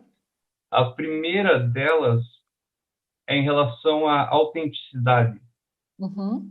Uma das coisas que você mencionou também é que a imagem tem que estar alinhada com a sua identidade. Então, uma coisa que eu fiquei pensando é em relação àquela frase que em inglês se fala muito, que é fake it till you make it, que é fingir até chegar lá. Então, para você acha que isso não é uma boa estratégia? Isso não funciona? Você tentar criar uma imagem primeiro para depois levar a sua identidade para lá? Ada, muito boa a tua colocação e a pergunta, consequentemente. Posso fazer um comentário à tua primeira colocação e já responder, então, a tua pergunta? Claro. É muito legal isso que você colocou aqui como um gancho, né? E existem duas formas de olhar, né? De repente, um olhar pelo viés organizacional, ou seja, é a organização olhando para o indivíduo, e outro, o indivíduo olhando para a organização, e ao mesmo tempo, ambos olhando para o grande mercado, certo? Então, e eu concordo, corroboro com você, quando há estruturas organizacionais que ainda não têm essa mentalidade do indivíduo, e existe até um temor, talvez, em alguns ambientes, se esse profissional desenvolver muito o branding pessoal dele, ele vai se tornar muito interessante para o mercado, vem o headhunter, vem o concorrente e pega ele, né? Tira ele da minha organização. E, na verdade, esse não deveria ser um pensamento, né, a ser cultivado, um pensamento de medo, né, que envolva o medo de perder, e sim o quanto que essa cultura consegue impulsionar, entendendo que esse talento, ele está engajado com uma causa maior, ele precisa se engajar, um engajamento de valores, um engajamento de princípios, né, um engajamento que vai para além de questões apenas monetárias, vamos assim dizer, né? Porque realmente já conheci profissionais que até aceitaram trocar de ambientes corporativos ou por causa de lideranças tóxicas, ou muitas vezes até ganhando o mesmo ou menos, mas para estar num ambiente em que sinta mais propósito. Então, acho que é um pensamento aqui para se olhar, né? E outro lado é o indivíduo, né? O quanto que eu, estando dentro de uma cultura, eu não posso descuidar da minha marca pessoal, independente, né? Ou seja, já vivi situações com profissionais até da área de talento, de recursos humanos, que é um profissional estratégico para uma organização, tem um olhar estratégico sobre as pessoas, e que as práticas, às vezes, são desafiadoras, no sentido de estou na organização e não faço relacionamento com o mercado, eu estou somente ali, né, olhando para o meu papel, para o meu trabalho. E quando, porventura, aconteceu uma reengenharia, essa organização desligou o profissional, no outro dia, essa que era uma profissional estratégica estava mandando e-mail para toda a base de contatos, com currículo em anexo, dizendo, gente, vamos tomar cafezinho? Vamos fazer networking? E é uma má prática, que falou sobre a marca pessoal dela, sobre não cultivar capital relacional, e é ruim. Então, o branding pessoal ele precisa ser estabelecido a todo tempo, né? Independente da fase que você está vivendo. Então, só queria deixar esse ponto, né, de acréscimo aqui à sua primeira colocação. E respondendo a sua pergunta, consigo compreender essa afirmação, né, que fala, mas eu não tomaria muito esse caminho, né? Porque você pode estar justamente entrando num cenário de eu quero projetar uma imagem, né, ou sustentar uma imagem que eu ainda não tenho uma estrutura para manter ela. Lembra da parábola ali do lobo mau e o chapeuzinho lá e os porquinhos? Não é o lobo mau e o chapeuzinho, é os 3 porquinhos. Você tem a casa de palha, a casa de madeira e a de alvenaria. É mais ou menos isso. Então, na primeira soprada, a casa de palha cai. A de madeira, 2 sopradas cai. De alvenaria é a estrutura. Então, eu acredito, talvez, nessa frase, na questão de mindset, né? Tenha já o mindset, tenha uma visão de onde você quer chegar e trabalhe para, se desenvolva para. Mas esse desenvolvimento, ele precisa ser coerente, porque senão você pode estar justamente querendo já passar uma mensagem, uma imagem que você não tem uma sustentação para aquilo. Né? E às vezes isso pode queimar com as relações, queimar a questão da confiança e tudo mais. Então é preciso ter um cuidado muito grande com isso, especialmente quando alguém é introduzido numa nova cultura organizacional, né? Eu preciso ao mesmo tempo saber que existe uma pressão por resultado, mas eu preciso primeiro entender os agentes dessa cultura, entender o movimento. É um momento que você está pisando um pouquinho em ovos, né? Eu preciso me estabelecer, mas eu também preciso ouvir. Então eu iria mais para essa linha de um desenvolvimento sustentável. Certo, obrigado. Tenho mais uma pergunta também que começa com uma colocação mais geral, que é que nós sempre vivemos em redes sociais, então a ideia de que a gente tem rede social agora não é uma coisa nova, nós sempre tivemos redes sociais, só que elas eram mais locais, mais limitadas, e você não tinha a possibilidade de construir a tua imagem para milhões de pessoas sem sair de casa, como nós temos agora com rede social online, com Facebook, YouTube, com Instagram, com isso que nós estamos usando e fazendo agora mesmo. Uma pergunta prática que sai disso é: quanto que um profissional hoje tem que se preocupar com a sua imagem nas redes? Assim? Eu fiquei pensando porque eu lembrei de um caso de alguém falando que não queria ser filmado para não virar meme. Eu fiquei pensando o quanto que isso ia ser uma coisa, um peso que pode seguir um profissional se ele se torna uma coisa assim, ou se ele tem um histórico que cria uma reputação ruim em sua rede social, sabe? Postagens ruins no Twitter ou alguma foto comprometedora. Ótima pergunta, Adam. Acho que é importante falar sobre a diferença entre rede social e mídia social, né? As redes sociais, de fato, elas são muito antigas, né? As vizinhas conversando na porta de casa, os grupinhos, isso tudo já são as redes sociais que nós temos. Quando a gente vai para a internet, são as mídias sociais. Então, onde a gente faz as conexões, as partilhas, e de fato ganhou-se, né? Todos ganharam voz com as mídias sociais, todos ganharam voz, todos podem postar e falar as suas opiniões, partilhar a sua vida, aquilo que antes era restrito, né, a alguns grupos menores e que exerciam maior influência, e num passado que nós vivemos, poder era quando você tinha informação e era sua informação, você escondia, você guardava, isso era poder. Hoje, a informação é poder quando multiplicada, compartilhada, replicada, isso é poder, né? Então, o alcance e a influência dessa informação. Quando a gente fala do universo online, a gente fala de pegadas digitais, né? E hoje essas pegadas digitais, elas podem ser muito violentas, ao mesmo tempo que as redes sociais podem fazer alguém virar uma celebridade do dia para a noite, e, de novo, popularidade não quer dizer influência, né? Lembra da Luísa que foi para o Canadá? Então, a Luísa que foi para o Canadá, desenterrando aqui, né? Ela teve uma popularidade alta, mas pronto, foi uma curva, subiu, desceu, virou um meme, uma brincadeira, assim como N outros que a internet possibilitou, né, através da brincadeira, chegarem até em grandes noticiários de mídia, né, querendo ou não, tiveram essa abertura e essa projeção. Fato é, quando a gente fala de pegadas digitais, a gente precisa, e talvez mais do que nunca, gerir a nossa marca pessoal online. Quando a gente fala de gerenciar, gerir a marca pessoal online, não é apenas ter um website, ou ter um blog, fazer posts, né, bacanas ali, ou de repente cuidar do Instagram. Muitas pessoas, elas, nos canais onde elas emitem a informação, elas são bem cuidadosas até, né? Fazem um feed harmônico no Instagram, tudo bonitinho, né? Ou YouTube, tudo lição de casa bem feita. Mas, porém, entretanto, quando elas começam a navegar nos canais e às vezes elas vão comentar, entram em discussões de time de futebol, de política, ou alguma coisa que afeta os valores, elas se arrebentam, né? Eu já vi vários casos de pessoas que foram... não é, então, aquilo que você emite nos seus canais oficiais, mas o que você compartilha e comenta em outros canais e que vão trazer essa audiência para você, muitas vezes, ou vão perceber as suas pegadas digitais. Então, tem pessoas que, às vezes, nos seus canais oficiais estão todas, né, alinhadas, mas quando entram em certos lugares que afetam, sei lá, os valores, ou tiram o comportamento ali, o emocional, né, vem à tona, elas fazem um show de horrores, né? E tem profissionais que comprometem a carreira, a empresa onde trabalham, porque sim, nós temos responsabilidade para com o nome da nossa marca empregadora, nós temos responsabilidades e não é simplesmente, olha, agora eu perdi minha liberdade. E também não existe mais esse das 8 às 18 eu sou profissional, depois eu sou pessoa, né? Não, o que você faz depois das 18 pode afetar a sua vida profissional, no offline seria, o que eu falar no happy hour de quinta pode me demitir na segunda. Alguma coisa nesse sentido, né?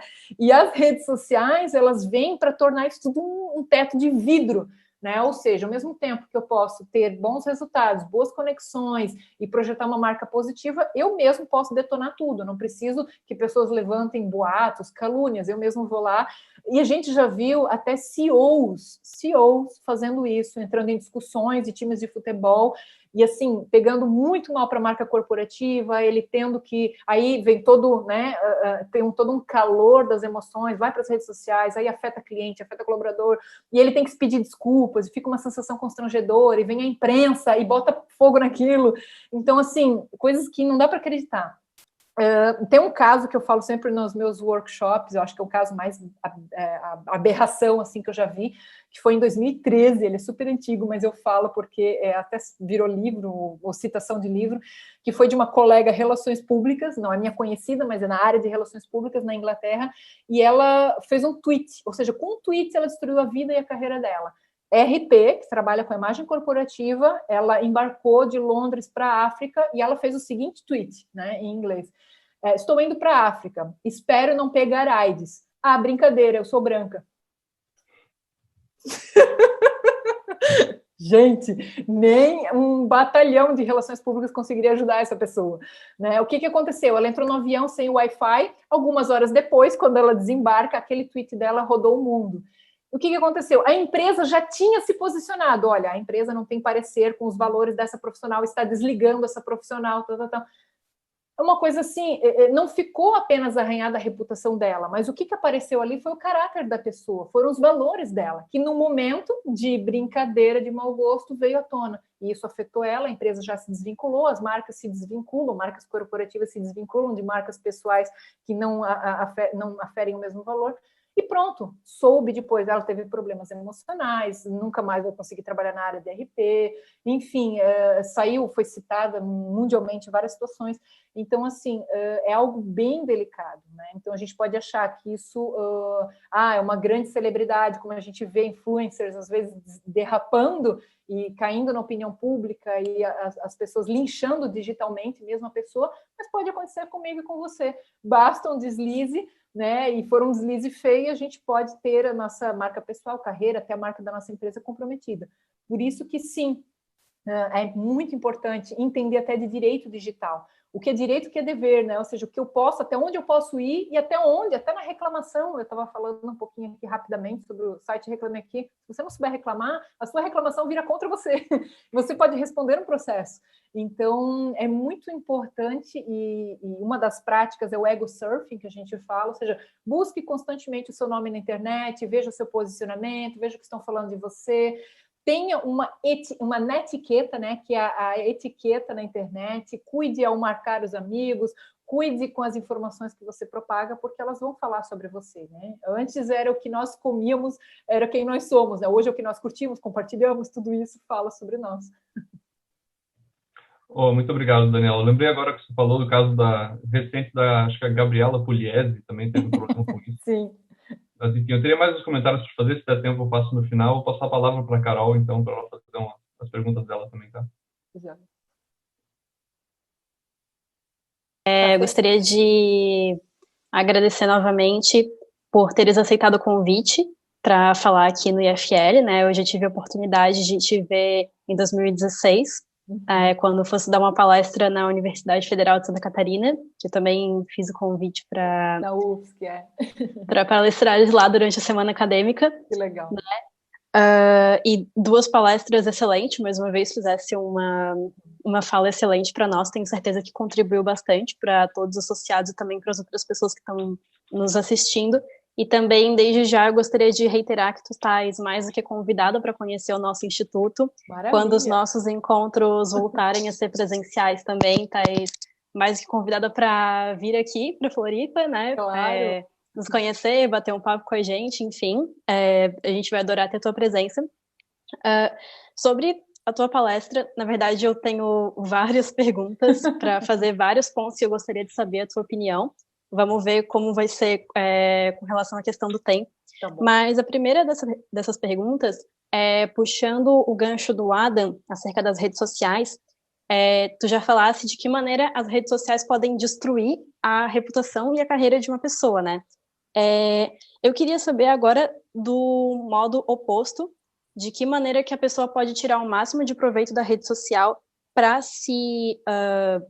construir uma boa imagem, para ter uma boa reputação, em especial no contexto atual que a gente está vivendo, que uma das partes que mais chamou a atenção da tua palestra foi no final, quando tu falasses do human to human, que não tem B2B nem B2C, sem humanos para humanos, e como a gente estava conversando um pouquinho antes da sua palestra começar, de que nada substitui, né, o encontro pessoalmente, a tecnologia jamais vai substituir isso. Então, na falta desse tipo de encontro pessoal, de que maneira que a gente pode usar a tecnologia e as redes sociais, não para substituir completamente, mas para pelo menos amenizar e conseguir manter esse personal branding funcionando? Muito bom, muito inteligente a pergunta, Carolina, obrigada. É bem interessante e pertinente, né, essa pergunta, tanto no contexto que nós vivemos, como se nós não tivéssemos nesse momento de clausura, vamos dizer assim, mas porque a gente sempre parte do princípio, né, que a gestão da marca pessoal, ela tem que ser contínua.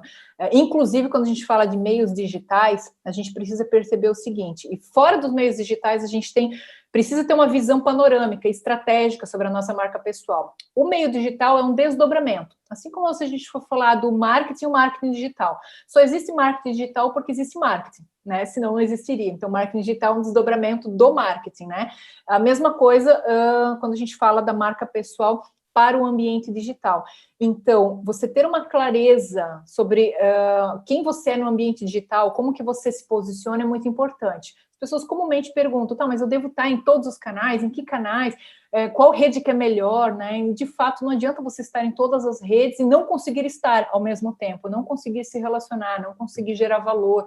Então, você precisa ter clareza em que redes que você vai se posicionar, que redes você não vai se posicionar. Porque você precisa manter uma constância, manter um relacionamento, né? Existem redes que têm características peculiares, como o LinkedIn, por exemplo. O LinkedIn é a maior rede profissional que já está claro que não é uma rede para você compartilhar o gatinho, o cachorrinho, o final de semana, né? Dar bom dia. Já está claro as intenções dentro da rede. Inclusive, é uma rede que também tem uma vida própria, né? De conexão de negócios. Tem um microblogging lá, que é o Pulse. Para quem não tem um site, não tem um blog, o LinkedIn é um dos primeiros que ranqueia em qualquer resultado do Google. Ou seja, se você entender que o LinkedIn não é um currículo online, e sim uma plataforma de relacionamento, de conexão e de geração de valor, ele vai gerar muitos frutos para você. Você precisa ter um perfil campeão, ou seja, um perfil coerente, completo, bem escrito, imagens adequadas, fotografias de bio, fotografias de capa, você ter a sua headline, né, clara, de acordo com o que você faz. Tem pessoas que ficam fazendo câmbio, né, a troca dessa headline toda semana, e quem acompanha pensa, a pessoa está com crise de identidade, não é possível, né? Toda hora ela está trocando a headline, e não trabalha bem o posicionamento, ou tem um perfil bagunçado, ou carente de informações, ou desatualizado, tudo isso professa contra nós, né?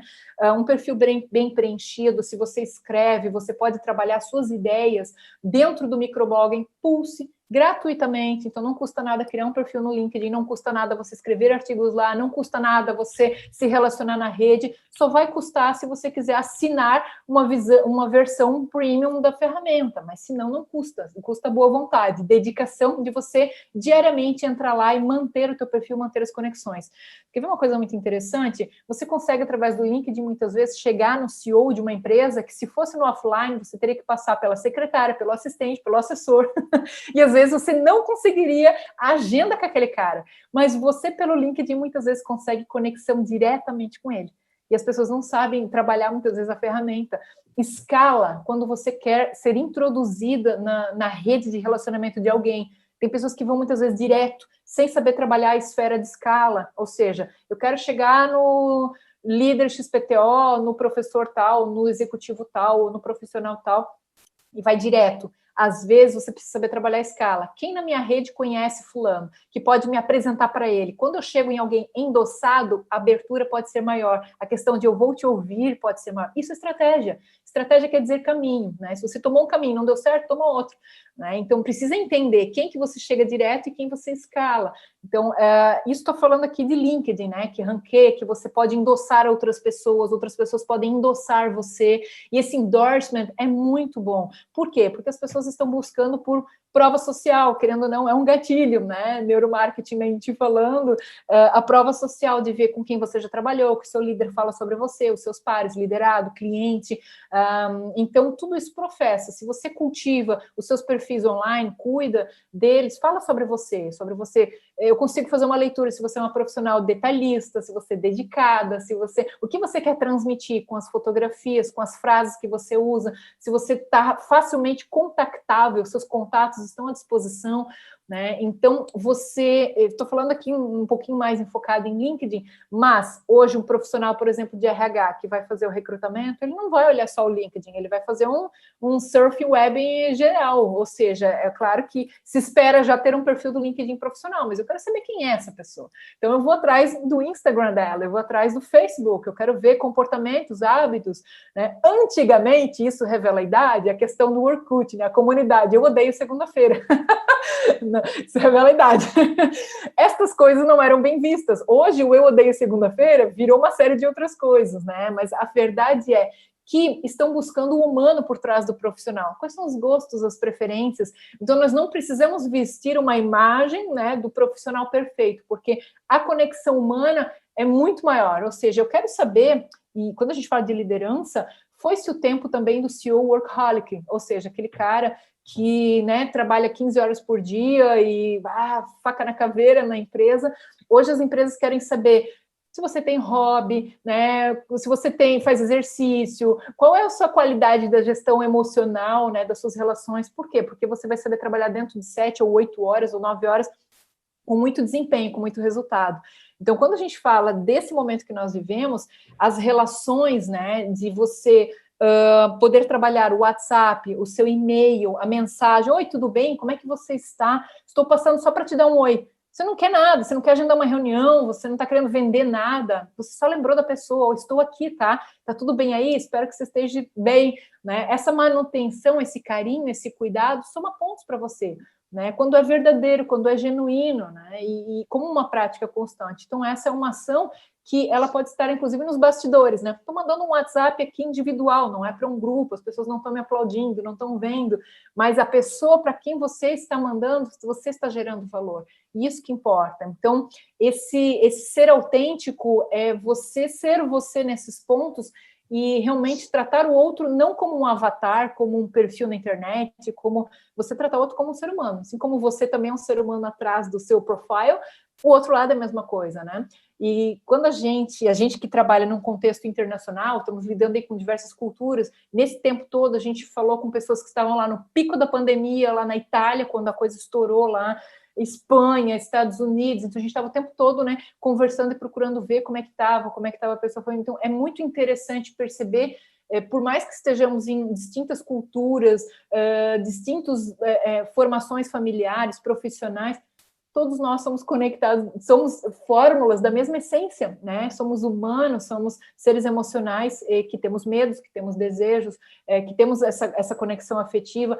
Nunca, talvez, a empatia foi tão importante quanto agora, né? Desenvolver essa empatia e perceber o outro. Então, as redes sociais estão aí para que a gente possa exercer isso também de uma forma mais espontânea e de bastidor. Eu uso muito uma frase, Carol, que fala sobre o show acontece nos bastidores. Então, você vai manifestar em público aquilo que você cultivou nos bastidores. Tem gente querendo fazer o contrário, construir para o público algo que não sustenta nos bastidores.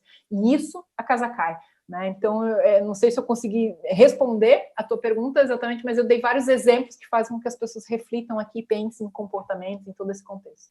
Uhum. Outra pergunta que eu tenho para ti, ainda relacionada a redes sociais, mas também na questão do pessoalmente, né, no fora das redes sociais, tu falaste bastante a respeito do comportamento dos colaboradores, da maneira como esse comportamento influencia na reputação de toda a empresa. A gente já viu vários casos de que pessoas que postaram alguma coisa e acabaram colocando em risco, acabaram comprometendo toda a imagem de uma empresa. Então, realmente, os maiores advogados de uma empresa são os colaboradores, né? E não só virtualmente, mas pessoalmente também, nas atitudes do dia a dia. Uma coisa que a minha mãe me ensinou desde pequena foi que sempre tem alguém vendo a gente. Então, a gente, a partir do momento que a gente está representando uma organização, seja uma empresa, ou seja alguma outra organização da qual a gente faça parte, e que a gente é conhecido por fazer parte, a gente, nos nossos dia a dia, indo no supermercado, indo na padaria, indo no shopping, indo numa festa, a gente está carregando aquela marca com a gente também. E isso pode alavancar a imagem de uma organização, como também pode destruí-la, às vezes, quase que completamente, né? E eu queria saber a tua opinião a respeito de qual o papel que a liderança deve ter nesse sentido de ensinar, de como orientar os colaboradores de uma organização a não fazerem com que a imagem seja prejudicada, pelo contrário, como alavancar a imagem em público, como se portar tanto em público, pessoalmente, quanto virtualmente nas redes sociais, de que maneira que a liderança pode contribuir no sentido de fazer com que os colaboradores, e aí a questão da confiança, de se sentir parte da organização, né, e como que eles podem, como que o comportamento deles pode influenciar na reputação da organização, de como conscientizá-los disso, porque às vezes muitas pessoas podem não perceber, e como orientá-los para que eles, por meio do comportamento, tragam uma reputação boa para a organização. Qual que é a tua opinião sobre isso? Excelente. Realmente, de fato, primeiro o influenciador, o primeiro advogado da marca precisa ser o colaborador, né? Depois as outras esferas, porque imagine a seguinte situação, né? A empresa lançando um determinado produto e o cliente liga para a empresa e diz, nossa, gostei muito desse produto, dessa inovação, tal, e o colaborador diz, que inovação? Não sabia? Ou seja, o cliente saber antes do colaborador, ele vai se sentir traído, ele não vai se sentir parte da coisa. Então, a primeira comunicação é sempre interna, né? Duas questões quanto à liderança. Primeiro, liderança servidora. Quem não vive para servir não serve para viver. Então, a liderança, ela vem de exemplo, né? Não é à toa que dizem que chove de cima para baixo. Ou seja, liderança servidora. Não existe na questão da liderança faça o que eu digo e não faça o que eu faço, né? Ou seja, faça o que eu digo e faça o que eu faço. Então, essa liderança deve ser a primeira a viver os valores corporativos, a mostrar coerência. Ela precisa mostrar coerência. Como a gente viu aqui, a coerência está ligada à confiança. Então, se o liderado não confia no líder, não vai confiar na mensagem dele, não vai confiar em mais nada, né? Então, é uma forte influência, né? E esse líder precisa ser muito saudável, por isso que já existem até publicações que falam de lideranças tóxicas, né? Lideranças que podem estar defendendo as próprias causas, podem estar fazendo assédios morais dentro das organizações, quando não outros tipos de assédio. Então, são coisas invisíveis que permeiam uma organização, né, utilizando de favores, de várias coisas. Se a gente for falar aqui de toxicidades corporativas, a gente é longe, então vamos focar nas coisas boas. Mas é uma realidade, né? É uma realidade que não dá para fechar os olhos. E essa liderança, ela realmente ela precisa ser inspiradora, engajadora, né? Claro que cada empresa ela possui os seus valores, a sua missão, o seu código de conduta, código de ética, e tudo isso, né, desde um processo de integração a todos os dias, o colaborador ele vai perceber se aquela organização ela vive aquilo ou se é um quadro na recepção, se é uma frase bonita no site, né? O colaborador vai perceber, mas tempo ou menos tempo ele vai perceber se aquilo é uma verdade mesmo ou se são apenas um conjunto de palavras bonitas num release publicado, né? E quando ele percebe que é fake, muitas vezes ele cai fora daquele ambiente, né? Acontece o descrédito. Agora, quando ele acredita, ele se engaja. Então, essa questão da autenticidade, de uma liderança autêntica, ela também permeia por isso, né? Por perceber o colaborador como um indivíduo, né? Primeiro, antes de perceber quanto um profissional. É claro que a empresa não precisa ser a mãe do colaborador, e nem o líder deve ser o patrão, né? Ou seja, tem muitos profissionais que vivem a síndrome do patrão, né? E que buscam na liderança uma paternidade. E isso é um desafio daí, é um grande desafio por parte das organizações. Agora, essa liderança, uma vez saudável, ela vai procurar, né, perceber o seu time de liderados, perceber enquanto indivíduo, né, entender enquanto indivíduo e trabalhar para o desenvolvimento. A gente sabe que a velocidade de um time não é a velocidade do mais rápido, é a velocidade do mais lento.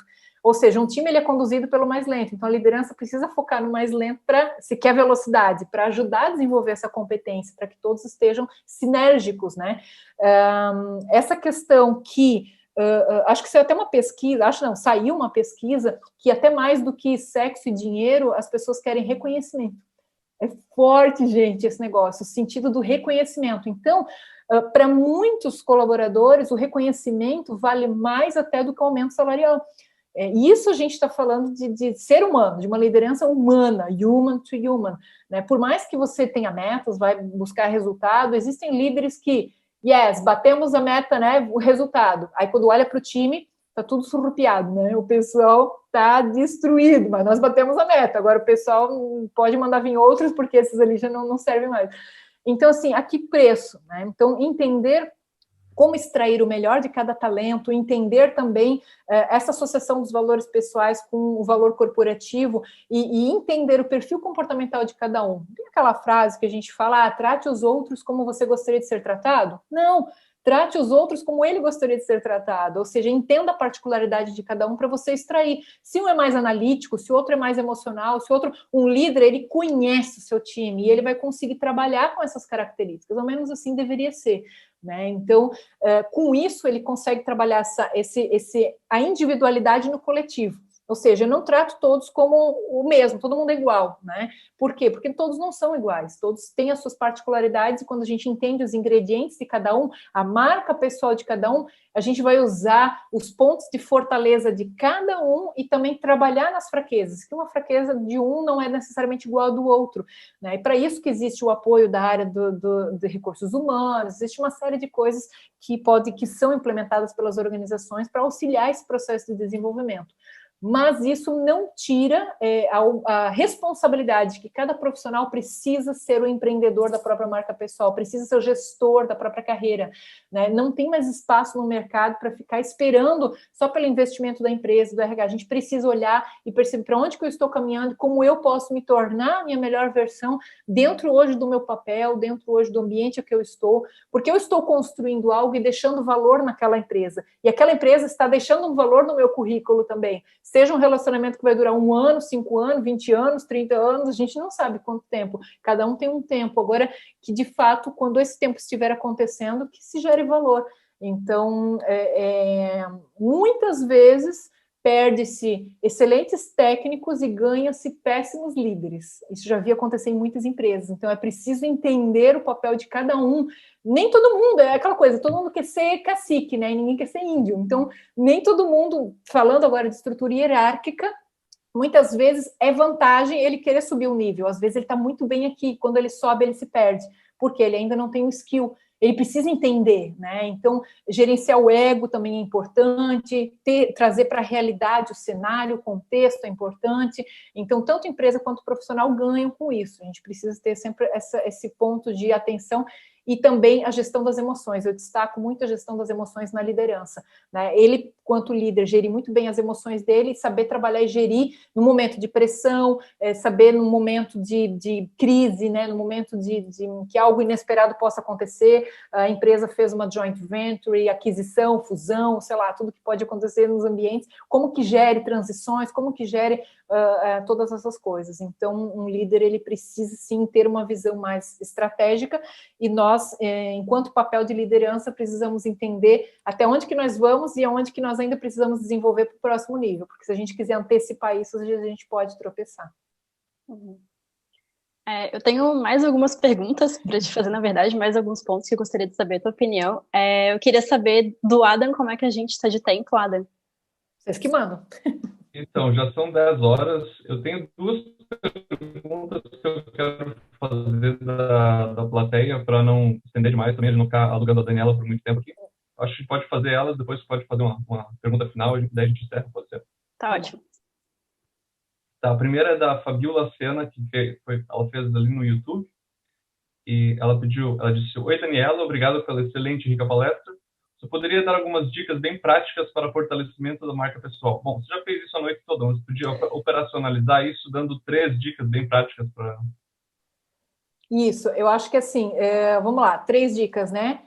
A questão da manutenção da tua rede de relacionamentos, né? Capital relacional, o quanto que você é presente para a tua rede, gera valor para a tua rede, o quanto que você tem uma estratégia para com a tua rede, né? O quanto você tem a tua energia canalizada para a tua rede, ou seja, que redes que você precisa desenvolver, que redes que você não precisa e não deve desenvolver. Então, olhar para a rede é uma veia condutora do personal branding, você perceber, afinal, nós todos dependemos de redes, estamos conectados, quer online, quer offline. Você precisa ter uma clareza sobre rede, sobre a rede que você possui, a rede que você precisa desenvolver, e que a estratégia que você usa para uma nem sempre é a mesma para outra. Então, como que você se movimenta, né? Para que você não caia no limbo de ser interesseiro em vez de ser interessante. Não acione a sua rede somente quando você precisa. Mantenha-se, né, presente dentro das suas possibilidades. A gente sabe que hoje a vida é corrida para todo mundo, tudo isso, mas mantenha-se presente e trabalhe. A rede não quer dizer quantidade, quer dizer qualidade. É melhor ter uma rede, às vezes, mais compacta, mais relevante e ativa, do que você ter milhares de conexões que estão todas perdidas, né? Segundo, acho que vem de encontro ao tema aqui, que a gente falou muito de marca pessoal online. Faça um overview da sua marca pessoal na internet, né? Faça busca em Google, faça uma verificada geral no seu perfil nas redes sociais para ver se estão atualizados, estão coerentes. Verifique histórico, né? Muitas vezes você fez uma transição de carreira, ou em 2, 3 anos, você olha para trás e fala: olha essas postagens aqui, gente, isso aqui não tem mais nada a ver com quem eu sou, isso aqui foi um momento de descuido, vai lá e deleta, limpa isso, organiza a casa, né? Ou seja, realmente faça um ego survey, faça um overview, mantenha tudo ok, né, equilibrado, porque não tem problema nenhum de você deletar aquilo que já não te representa mais, aquilo que foi de outra fase, enfim, e comece a colocar informações, né, boas, tem estratégia. Se você tem perfil pessoal, e se ele é pessoal, e se você fecha ele, muitas vezes você quer, olha, eu quero fechar, eu quero só para minha família, amigos, ok, fecha ele. Se ele for aberto, você sabe que tudo que você publicar lá, qualquer um pode ver, então esteja ciente disso também. Tem estratégia para que a tua marca pessoal ou profissional nas redes sociais, perceba tudo isso, né? Então, uma dica aqui relacionada a essa questão da marca pessoal online, outra relacionada à capital relacional, né, a capital de rede de contatos, e outra seria relacionada ao teu posicionamento, ou seja, será que a imagem que você está projetando vem de encontro ao que você precisa para chegar no próximo nível? Será que as suas ações são coerentes com o posicionamento que você deseja? Né? Então, se você tem dúvidas, te convido a conhecer o Brand Deal 360, que vai poder te ajudar. Se você já sabe, tem certeza, ok, então siga alinhada dentro daquilo que você propõe, né, ou seja, para os teus públicos, dentro daquilo que você quer construir, e as suas ações vão falar muitas vezes mais alto do que os seus discursos, então que você seja coerente em todo ponto de contato. Agora, é importante você perceber que personal branding é um processo contínuo. Uma vez que você conhece, começa a navegar nesse universo, você não para mais, é um processo de geração de valor contínuo. Deixaria essas 3 dicas aí práticas para você. Perfeito, Daniela, muito obrigado. A outra pergunta também vou tentar deixá-la um pouco mais direta, um pouco mais prática, porque ela podia ser muito ampla. A pergunta no nosso diretor de comunicação, Rafael. Quais as principais dificuldades que as pessoas encontram para construir uma imagem, uma marca pessoal? Você pode elencar 3 aí também. Primeiro, eu acho assim, ó, a questão de olhar para dentro. Existem 3 pontos, né? O primeiro é olhar para dentro. Eles ainda não têm, muitas pessoas apresentam essa não ter certeza do que se quer, ou seja, eu tenho tantos atributos, né? Como que eu trabalho? Qual é o melhor atributo para eu trabalhar? Ou como que eu tenho vários papéis? Como que eu projeto isso na minha imagem, as minhas preferências, minha personalidade? Quando a gente fala de construção de imagem, a gente não está falando de uma repaginada no visual, né? A nossa imagem é impactada pelo nosso comportamento, por tudo aquilo que a gente projeta em todos os pontos, né? Eu ver uma foto sua online ou um vídeo seu de uma entrevista, você já está passando uma imagem para mim. E claro, com o meu filtro, né? Ou seja, com o meu filtro de crenças, a nossa vida a gente percebe tudo com filtros, né? Como se fosse um Instagram, porque é o nosso filtro da nossa cultura, das nossas crenças, né? Então isso é uma verdade, que a gente vai olhar o outro, a foto, o comportamento, enfim, e vai fazer um julgamento, querendo ou não, né? Então, quando a gente fala de construção de imagem, não se afeta só a visual, o vestuário, também é isso, né? Mas sim aos comportamentos e todas essas questões. Então, um dos pontos é você olhar para dentro e ter certeza para onde você está indo. Aquele primeiro C da clareza, né? Muitas pessoas não têm essa clareza, então acabam fazendo qualquer coisa, né? E às vezes esse qualquer coisa não rende o resultado que, se ela tivesse clareza, investisse um pouquinho mais em ferramentas de diagnóstico, no planejamento, né, numa assessoria, enfim, o que for. Olha, preciso de alguém para me ajudar a clarificar. A gente tem uma ferramenta que se chama Janela de Johari, ela justamente mostra essa questão, né, tanto para dentro quanto para fora, e tem muitas pessoas que caem em pontos que eu sei da minha verdade, mas o outro não sabe. O outro sabe, tem percepções a meu respeito que eu não percebi. Vou dar um exemplo. Eu acho que o meu desempenho é acima da média, né? Ou seja, tá super, tá agitada, e as pessoas, os feedback dos meus pares vão olhar e dizer, não, ela é uma intrometida, ela interrompe, ela não tá tendo um bom desempenho, ela tá se atravessando, tá comprometendo o nosso desempenho. Mas por uma visão unilateral, estou achando que estou tendo um bom desempenho. Então, você entra num limbo de não ter uma clareza, né? Então, acho que esse é um primeiro ponto. O segundo é construir uma imagem com base em influência externa, ou seja, o meu concorrente, os players, os formadores, e eu olho muito para eles e quero, olha, esse é um modelo de sucesso, eu posso fazer uma modelagem de sucesso, mas não uma cópia, né? Então, eu vou me vestir a partir de hoje como Steve Jobs, quem sabe, né? Se eu trocar aqui o meu óculos, ficar com redondinho, botar camisa preta e calça jeans, o pessoal vai me associar, né? E não é bem assim, né? Você pode fazer uma modelagem, desenvolver algumas coisas, mas você precisa trabalhar o seu fator único, o seu fator da autenticidade. Muitas pessoas têm dificuldade em entender qual é o fator autenticidade e como vai trabalhar isso em todos os pontos, né?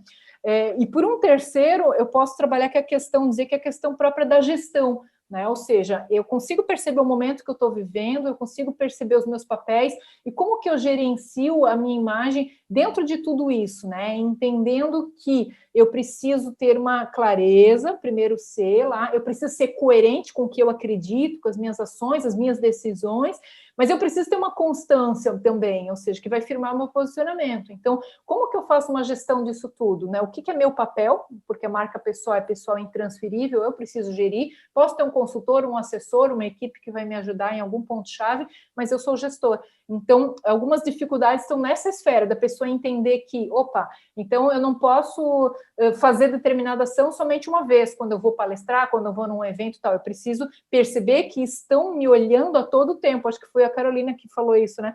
Estão me percebendo a todo tempo. Eu já tive algumas experiências fortes com isso, em elevador, em aeroporto, em restaurante, pessoas falando segredos de negócio, falando do concorrente, falando do cliente em locais públicos e se queimando, né? Ou seja, assim, é super delicado, mas uma situação dessa pode comprometer a empresa, um segredo de um negócio que é restrito a uma confidencialidade de uma reunião e que afeta a imagem. Então, você está construindo, por um lado, uma imagem, né?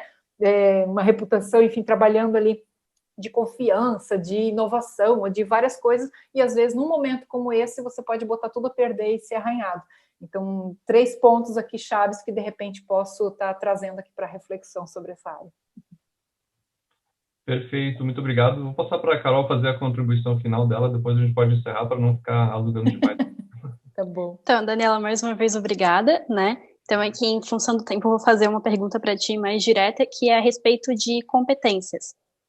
Considerando que competência é um conjunto de conhecimentos, habilidades e atitudes, e tu disseste hoje aqui na tua fala que a maior parte das demissões se dá em virtude de soft skills, isso é, de atitudes dos colaboradores, né? Eu gostaria de saber a tua opinião, se tu vês que a atitude ela é mais importante do que o conhecimento e as habilidades, ou se os 3 têm igual importância nesse contexto do personal branding. Queria saber qual que é a tua opinião a esse respeito. Eu vejo que ninguém é demitido por, muitas vezes, não fazer uma boa planilha de Excel, né? É claro que você precisa estar pronto para desenvolver a atividade, ter a competência realmente de desenvolver a atividade que você se propõe. Mas a questão da competência comportamental, o soft skill, ele deixa marca, né? Então, por mais que você possa ser um profissional que domina gerenciamento de projeto, se você for uma pessoa agressiva com as pessoas, não saber se relacionar, você vai estar não comprometendo apenas o resultado da gestão de um projeto, você vai estar comprometendo a saúde emocional e do ambiente ao que você está inserido, né? Então, hoje a gente vê, é uma linha muito tênue, caminham juntos, né?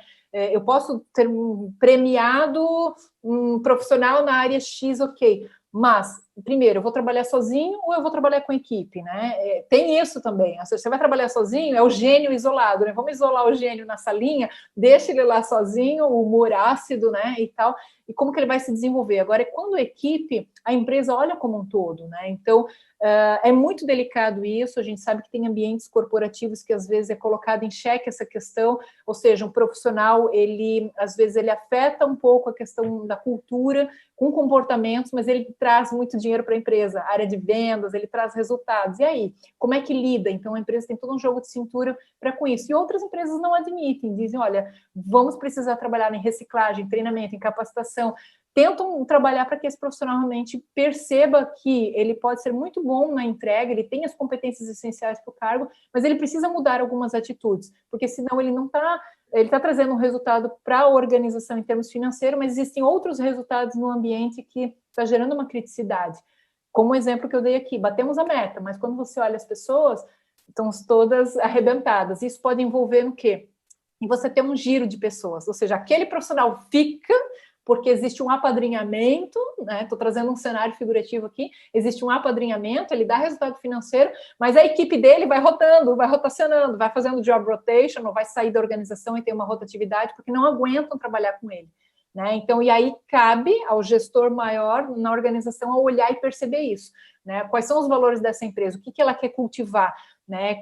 E aí vai vir as decisões automaticamente com base nisso. Então, eu entendo que cada cultura tem o seu parâmetro e vai conseguir perceber isso. Então, se algumas culturas admitem comportamentos antiéticos, admitem assédio moral, admitem uma série de questões, outras repudiam veementemente isso.